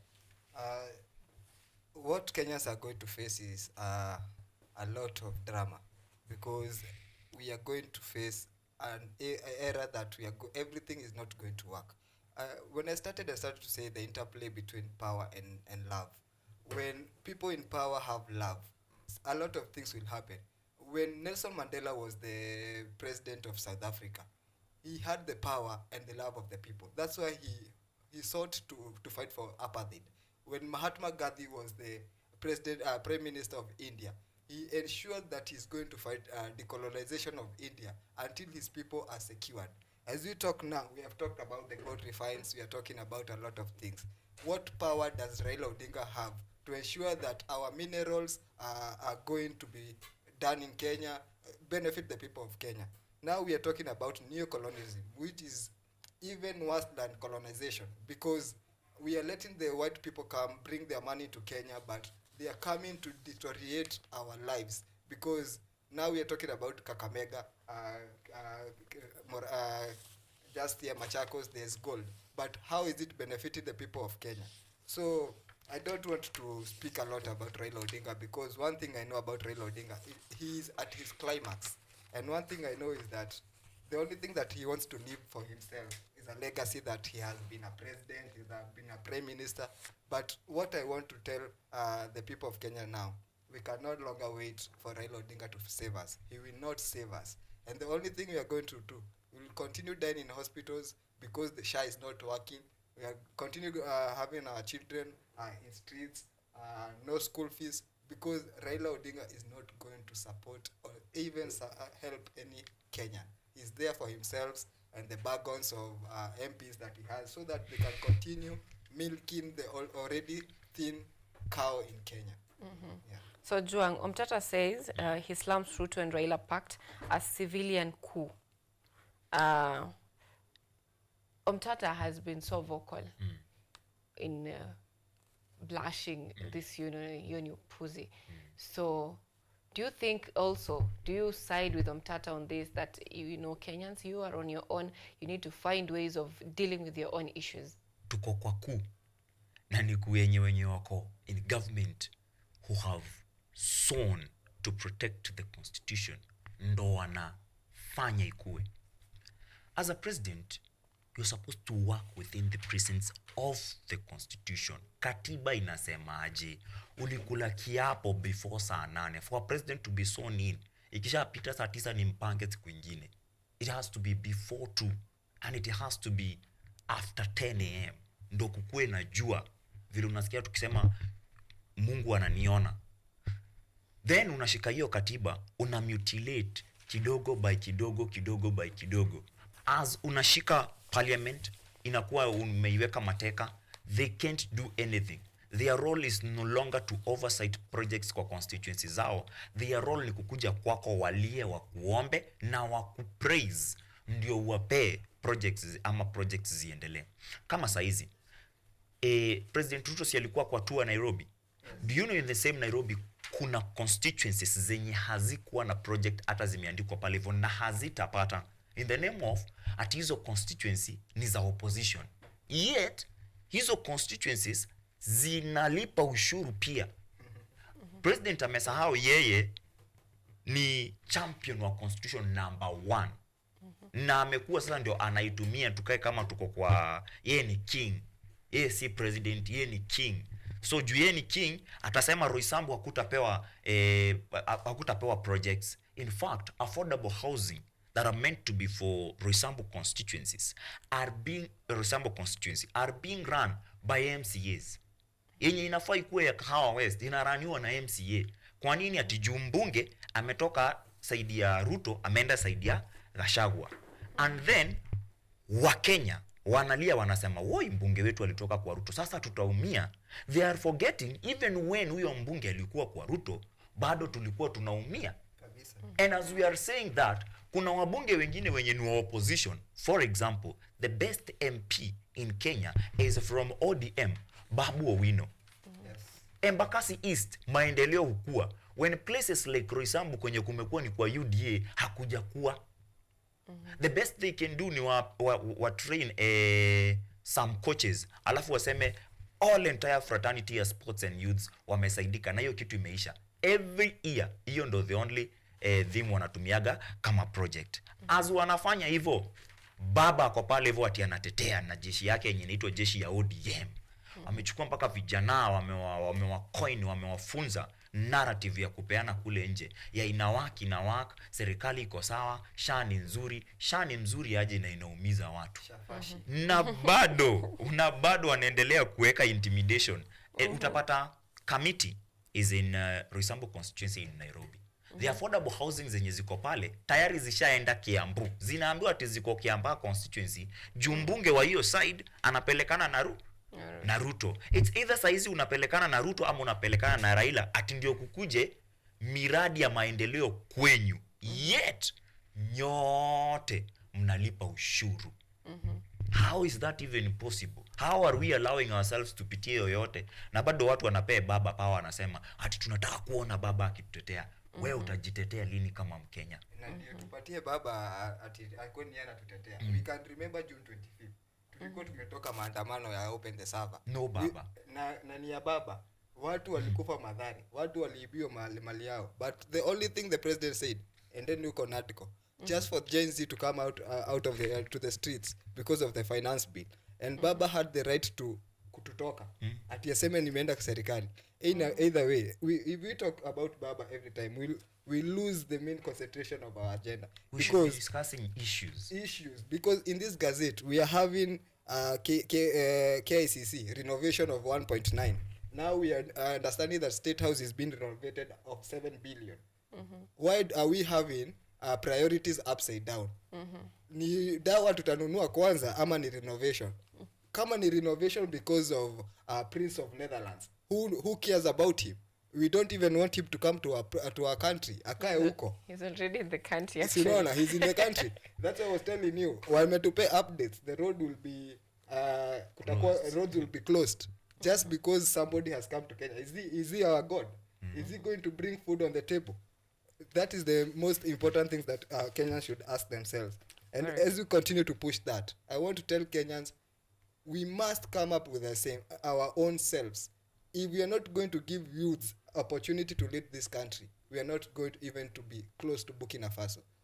If you look at the gap between how youth think and how our elder citizens think, there's a disparity and a very big difference. And the only thing to do and to save this country is to allow the young minds to take over. Very interesting. I don't know when did we get here? That is something that we need to think about, because let's talk about the intimidation from the government to state departments. And not just state departments, because first we have PS Kisiangani cancelling the standard advertising. And I believe this is from standard headlines and how they slam the government and point out issues that are going on in the country. They say that media ni kioo cha jamii. So as they are doing their work, you get unafinywa, like nyamaza. If you don't want to shut up, tutakunyamazisha. So as that happens, there is a Sharo, state threatens to shut private hospitals. And this is because, that is on the Daily Nation. This is because they have been complaining that we are not receiving money. And so they decided we are not offering services if you don't have cash. If you're having other insurance, fine. But if you're going to use SHA, our facility is not going to give you the services. And this is also another PS, Harry Kimtai. He says that if you're not going to work according to how the government wants you to work, we'll be forced to take action. And the action will be either we deregister you from SHA or we revoke your license. So this is becoming a trend in this country. And let me just trace it back to the times when we had a series of abductions.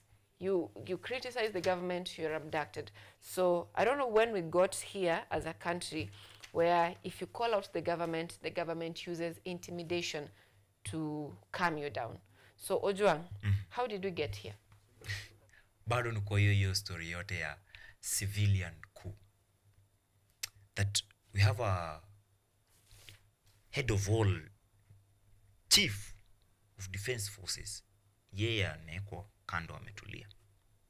Kuna commander anashika katiba anaweka kando.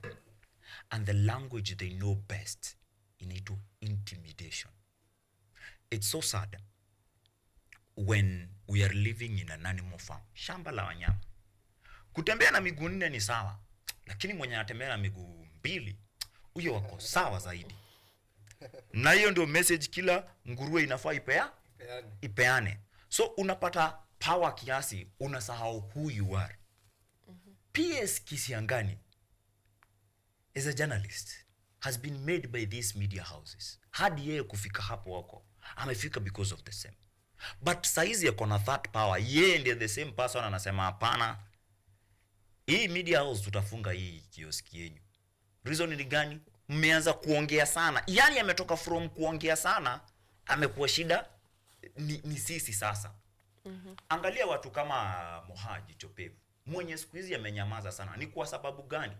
Alipotoka hivyo yeye ni media personality. Akaingia pale hivyo amechange, ameacha kuwa kioo that he thought he was.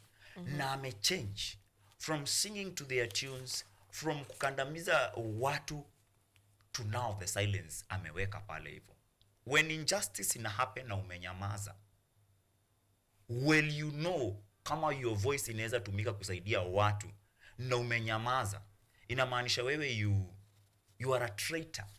So we are having a lot of traitors. Now our traitors wanapewa ni kazi, umepewa kazi, umekuwa PS. Ni nini ingemcost kama angerudi back to the government? Si walimwajiri jua anajua kazi.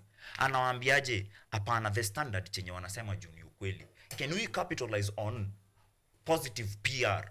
Tufanye kazi vile inafaa, wapate kitu kingine cha kuongea. Wao badala wamwambie hivyo, wako pale hivyo wanataka media houses ziongelele that our president atatuletea mashini za kuunda chapati 1,000,000. When PS mwingine anaambia hosi za private, nyinyi hamtapata pesa at all.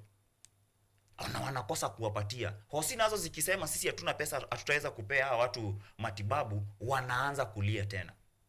Yet as wewe unasafa kwa hiyo blame game fahali wawili wanapopigana, wewe ndio nyasi. Kwa nini every month as you are complaining about your SHA contribution bado unakatwa? Na kila mtu, hakuna mtu saizi pesa zake ati zinaenda NHIF, whether you applied or did not apply. As long as you are under NHIF, you are making contributions that are mandatory to SHA, but ukienda hosi hautapata bado. Na utapewa, ukienda mahali ujaribu kusema kama unafanya kazi kwa serikali, ujaribu kusema hii haifanyi kazi, ama hii haifanyi kazi, ama huyu anatukosea, ama huyu anatukosea, kitu cha kwanza ni unaenda nyumbani. Sisi kama youths hata hatuna hizo kazi. What can we do different? Tujiorganize kwa community based organizations, tujitengenezee nafasi za kazi, tu lobby. Wewe umeivia kitu fulani, huyu ameivia urban planning, mambo ya environment, we lobby, tuungane, tutafute hizo kazi, tunapea hao vijana wengine wetu kazi, ndo waache kutumika pale hivyo. Poverty is the enemy, and unfortunately they are using that poverty to separate all of us as youths. And it's our future that is at stake. Kimani, That's Odongo very amesema true. poverty is the enemy. How did we get here? That is very true. And just to pick where Mariam has left, we cannot win unless we are together. And the pendulum of the mind, it swings and oscillates from logical and illogical, nonsense and nonsense, and senseful things. Kenya now, we are in somewhere that we are seeing everything is nonsense. But just to put that, because we are talking about the justice system, I will reflect this on the impeachment motion of Kawira Mwangaza. Kenya is facing a lot of drama in its justice. We have taken justice as a form of punishment and not a rehabilitation center, because prisons are places to rehabilitate. It's not a place to punish anyone. And I want to put that in the impeachment even of the deputy president. We are having a scenario where we are feeling that impeachment is a punishment rather as a rehabilitative journey for any leader. Let me take you for a scenario. When we go to impeach a person, a governor, we have to have a criminal case attached to the impeachment. Therefore, if I impeach you, you have to face criminal cases in court. But what are we seeing here? We are impeaching a governor and we are not taking them to court because we have let the impeachment motion be a political basis. And that's why we had, even in the impeachment of Gachagua, they say that matter was non-justiciable. Why? Because it played more on politics than on the goodwill of rehabilitation. And therefore, I want to reflect and remind people about even the 7th president of USA, even Nelson Mandela. He had to be arrested, and yet the government is not the same. The people who came to tell the people, do not elect Nelson Mandela, we have arrested him. They left the power to the people. And that is what I want to tell the government of Kenya. Even impeaching anybody is showing that you are just playing politics with the lives of the people. The only person who has the right to choose any leader is the people. Leave the power to the people to impeach people. Even Waitito should be let to go to the ballot. Let the people choose what to kill them, right? Because the government cannot choose for the people. The government must work within the constitution. And nowhere the constitution says that impeachment is a way of punishment. Impeachment is a way of rehabilitating the people. That said, I want to continue by saying that Kenyans are woke now. We are not in a way that you had to go to the library so that you can read. No, we read through our phones. We can see everything that is not working in Kenya. We can see our resources now are in the hands of Trump. Oil is in the hands of Trump. In this gazette, we have seen it. Just because Trump has said we are going to ensure that we support the mining and the oil company industry in Kenya, this is the only time that we are going to exploit our resources fully. As we talk, Kenya is experiencing even energy shortages, power blackouts. Why in this era are we having power blackouts? I come from the light industry. You can imagine light industry is somewhere where people are having money from hands to mouth. Yet, the whole day, from morning to evening, we are having water blackouts, energy blackouts. What I can say is that we are having our priorities upside down. And the only way to go back is to ensure that the independence of all institutions, they agree to do as mandated by the Constitution. Because you are EPRA, does not mean you have to think about what William Ruto will say before you facilitate or administer what you're supposed to administer. Being an independent institution, You have your own constitution, you have your own guidance, and that is the only thing that should matter, because kama venye umesema Ojwang, ulikula kiapo. And that's why you're having this here. We should not be having the face of our president on the office. Atumeka hapo, tena William Ruto amepangwa hapa. Na unajua jina yake ni wizi. So what you are thinking about is just stealing from the people of Kenya. The preamble of the Kenyan constitution is we the people. It's not we the sons of William Ruto. It is we the people. And that is the only guidance that we can guide us to ensure that we see Kenya transform and reach our full potential. Very important. Institutions dwelling on their own independence. Now let's shift gears to education matters. Now, last week when the president was touring Nairobi, he said that on Friday, help will be dispersed. As we speak right now, nothing. The Daily Nation is having a headline that why parents are worried about CBC.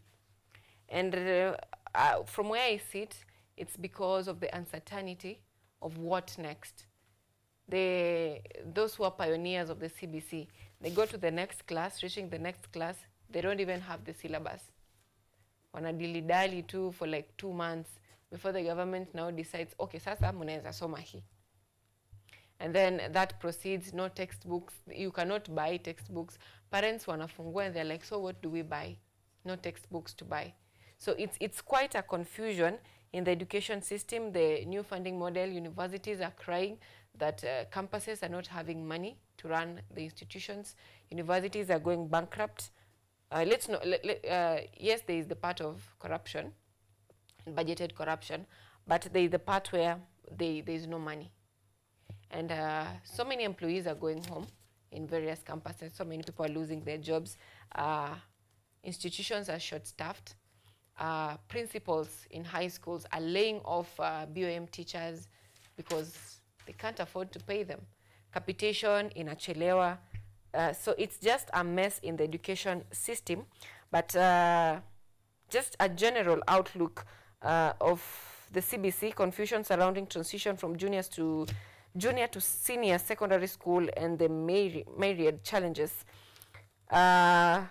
Bedeviling the new education system have pushed some parents to move their children to expensive institutions offering international curriculum. Let's talk about the education. Ojwang, what do you think about our current education system? Any leader who hinders education or acts as a blockage for people not to access education is a fool. Oh. Because education brings about empowerment.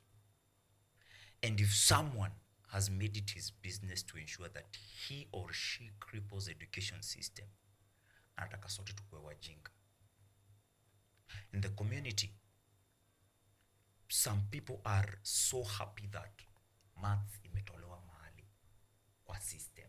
Yet we are talking about STEM.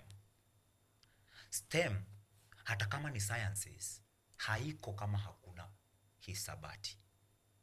Yet mnataka tuambie watoto, sio must usome maths. Ati juu leo amekuambia kusema 2 plus 2 ni ngumu.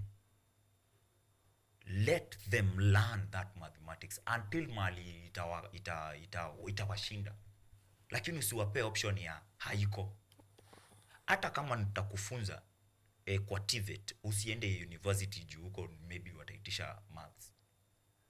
I want to empower you so that you can start your business, so that this plumbing course you are doing, this electrical course you are doing, unaweza ambia huyu landlord mahali naweza kutengenezea hii stima yako, naweza tengenezea clients wako, unilipe. Akikulipa hizo pesa utapeleka wapi kama hauna knowledge ya mathematics and business? Hiyo biashara yako haitakuwa sustainable. You need to know nikikupe 500 leo after umetengeneza stima mahali, how you invest that ndo kesho ukuwe na biashara kubwa. Can't happen when hauna maths. As all this is happening, parents still pay school fee. Ama unadhani kwa nini wamama wanakimbiliaga basari hadi wanalala kwa barabara ama kwa mashule wakingojea mbunge akuje asubuhi ati awapee basaris? Ni kwa sababu wanaitishwa pesa shule. Pesa zikienda shule, siku hizi wanasema tunataka kuondoa corruption. Pesa haziendi shule, zinaenda kwa gava yenyewe through e-citizen. But same money, kuachilia hiyo capitation iende shule inakuwa ni ngumu kuliko kushuka mchongoma. Unajua kupanda mchongoma ni ngumu, kushuka ni ngumu zaidi. Hapo hivyo ndivyo bado inakuwa. As that is happening, our children don't know their future in terms of education vile iko. Mtoto aliingia standard 4 in the year 2020. Saizi anataka aingie grade 9. Grade 9 unafika hapo unapata hatuna qualified teachers in the JSS. Ni mwalimu tu wa P1 mwenye maybe anafaa afunze CRE, ndio anaambia haya, funza watoto mathematics and some basic chemistry juu wako junior high school. Wewe mwenye uliishi kucomplain that mathematics ni ngumu, wewe mwenye uliishi kucomplain that can cheat can die, sitawahi soma kitu yoyote inahusu chemistry except karatasi ya chumvi nikiangalia expiring date NaCl. Then umepewa watoto wa JSS wenye wamekutrust. Teacher ni mtu. Teacher anajua wewe mzazi unalipa fee. After 2 years hawajui sasa tuenda wapi, ndio wanasema tumtoe. As unamtoa mtoto wako kutoka kwa hiyo CBC curriculum yenye inapeanwa hapo hivyo, remember you have invested money. Huyu mtoto ameinvest time, kitu ambacho wazazi wanakasirika nacho. I'm believing one day ile sikundawahi kuwa mkubwa wa PTA mahali hii nchi, kuna vitu hazitawahi happen.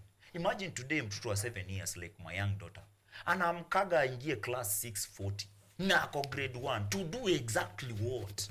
Ikiwa homework anakujaga nayo tunafanya 10 minutes. Mtoto anaenda 6:40 kufanya nini? Yetu mtoto akienda kuingia next grade hajui kama kuna walimu, hajui kama hao walimu wataondolewa, hajui kama shule ziko enough. Sasa hizi ndio gava iko mbioni kusema ati inaongeza classes za junior high school. Yet hata hao wenye wako junior high school saa hizi hawajui the secondary high school ama senior secondary high school life vile iko. We are crippling education system. Ati saa hizi bado unaenda kwa campaign kwa basi na sunroof za fuel guzzlers zenye sisi ndio tunalipia tax. Unadanganya vijana. Do you know vile ni vibaya kudanganya vijana? Eti pesa ya HELB itakuja. Vijana na wao wamepigwa na umaskini design, wako waoga zaidi kuliko kitambo. Vijana wa siku hizi tuko waoga. Inatutake 2 months kupanga vile tutaandamana kwa barabara. Kitambo Babu Owino alikuwa anasema kesho anniversary towers na HELB inatumwa before hata tuende hiyo anniversary towers. Kwa nini? Hatuna hata hiyo fare ya kuenda anniversary towers kama tutapanga maandamano. Hatuna hata hiyo breakfast ya tuamke. Unajua kusema unahitaji sauti na unahitaji kuwa umekula. Hiyo ndo wanatumia. As I said, they are using poverty everywhere. We as youths must get to know how we are getting out of that poverty. In the most honest ways. Juu ziko mingi sana. Juu ukienda kunyonga mtu, huyo kijana ananyonga kijana mwenzake. Mimi nangangana niamke, wewe unangangana uamke 6 kupate barabara ndo ufike KUTV, upige kazi yako ya hosting. Ukishatoka hapo jioni umemaliza kusoma news, unapatana na kijana mwingine mwenzako ako pale ati anakunyonga. Pesa uko nazo ni dhao ushatumia fare, umebaki inabaki mahali mtu kama mimi lazima ni negotiate na hawezi. Niwaambie ukiniibia hii simu ndo natumiaga kaa news manzeza hizo mobile journalism. Usiniibie hiyo. Niko na hapo unaweza beba chwani juu hata mimi nahitaji kukula. But we can get out of those scenarios to talk. Actually these days it's negotiation. People negotiate with thieves. Now Kimani, what do you think about our current education system? I have seen here STEM, no more mathematics. Lakini nataka kukuuliza swali. Maisha ni hesabu. Maisha ni hesabu bwana. And you know everyone is saying that kwa nyumba yangu mathematics will be compulsory. To even those who are saying that I'll go to media, I don't need mathematics. There is a sound. There is the technical department where mathematics is needed. So I don't know what relationship. Kuna ile emotional intelligence. Ni hesabu. Kwa sababu if you don't care about her emotional intelligence, she will go and look for emotions anywhere. So it is calculation. So to deep inside this matter, ni kusema that we are having a government that never fought for anything. I always throw back to the Kenyans because we knew very well that William Ruto said no to this constitution. He had no power, he had no trust in devolution. Education is a devolved function, right? But still now, the counties have no capitation. Hakuna pesa imeenda kwa county. School has no capitation. Universities, hakuna help. There's no even capitation. So this is what you get for trusting and bringing someone who is just out there for power and not love. Because a leader who is full of love, and that's why today I want to intertwine power and love. A leader who has love for its people will ensure that the most basic things they get very easily. And why I'm saying this is because the only thing you can do for a common youth, it is just ensure that they go to school and get employed, and poverty even do itaisha.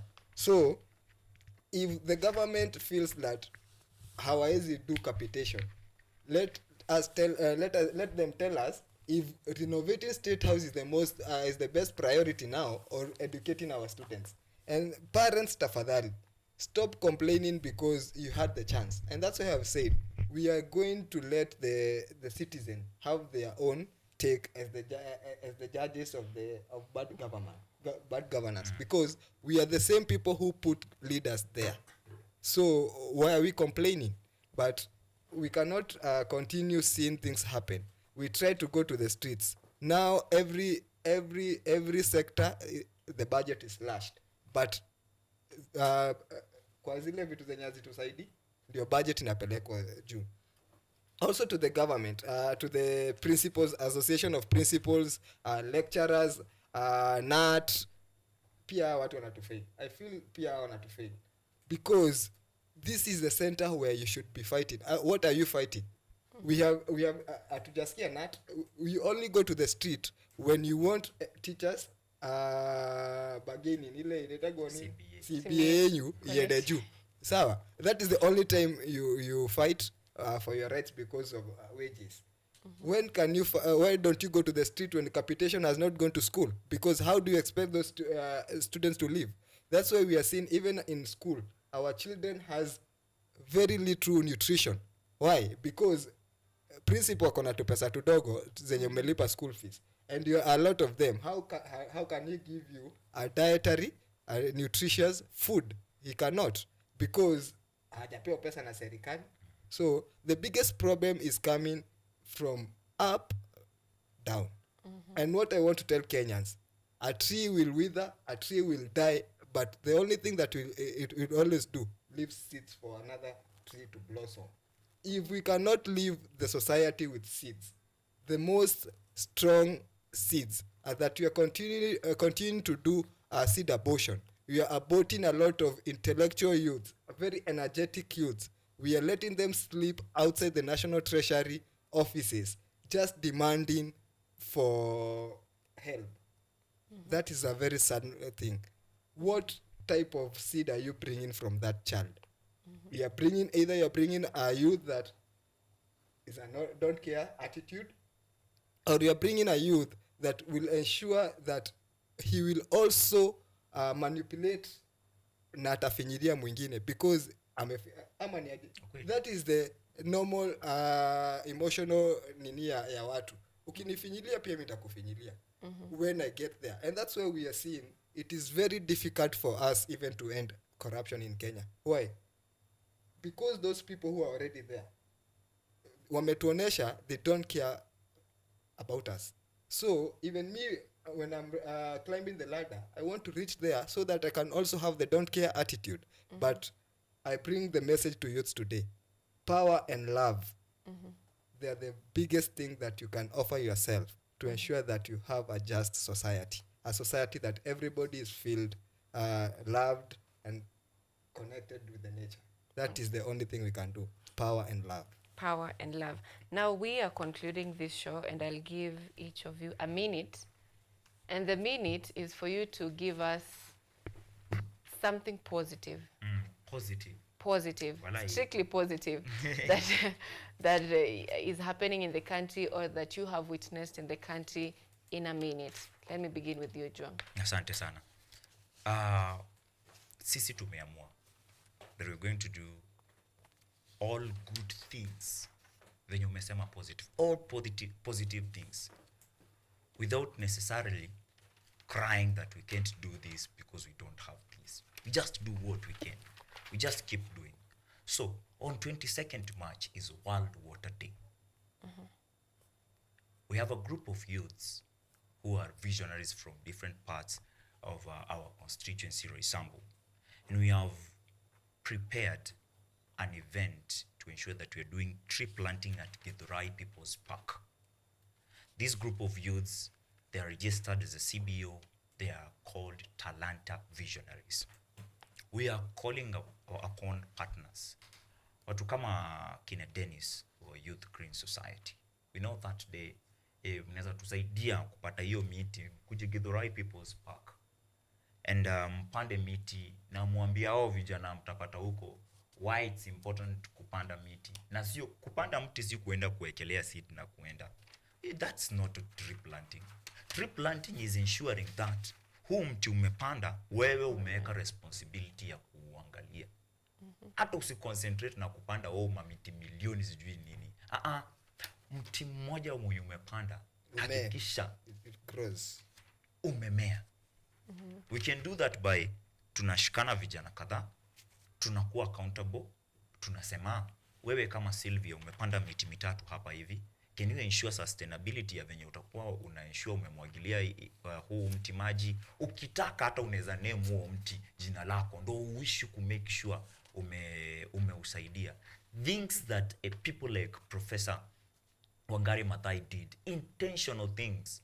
Saa hizi tunabomoa kila mahali tunataka kujenga. Hatuna forest areas na bado tunalia climate ina change. Kunanyesha wakati ya kufai kunyesha, jua imezidi time yenye ifai kuzidi. So tukutane 22nd March 2025 Githurai People's Park. Talanta Visionaries wameandaa tree planting day on that World Water Day, ndo tuongeze humidity kwa hewa yetu. That's positivity from Ojwang Kimani. What is your positive experience or just experience? The only positive thing I have this morning is that hii maandamano ilianza ya Gen Z, ikaenda generation zote. Sasa hata shosho yangu amefikiwa kwa sababu hata ile pesa ya uzeeni hajapata. So what I feel is that this energy is growing daily, day in, day out. So Sunday tuliona walipeana 150 million, tukaenda tapi sisi kuongezea kidogo pale kanisa ya Moi. Na sijui mbona walikuwa wanasikia vibaya sisi tukipeleka tithe. Unajua hata kama ni vita vya kiroho wanaweka polisi na tear gas. So the good thing is that the fight inashika viga. And I want to tell Kenyans and I want to prepare Kenyans mentally.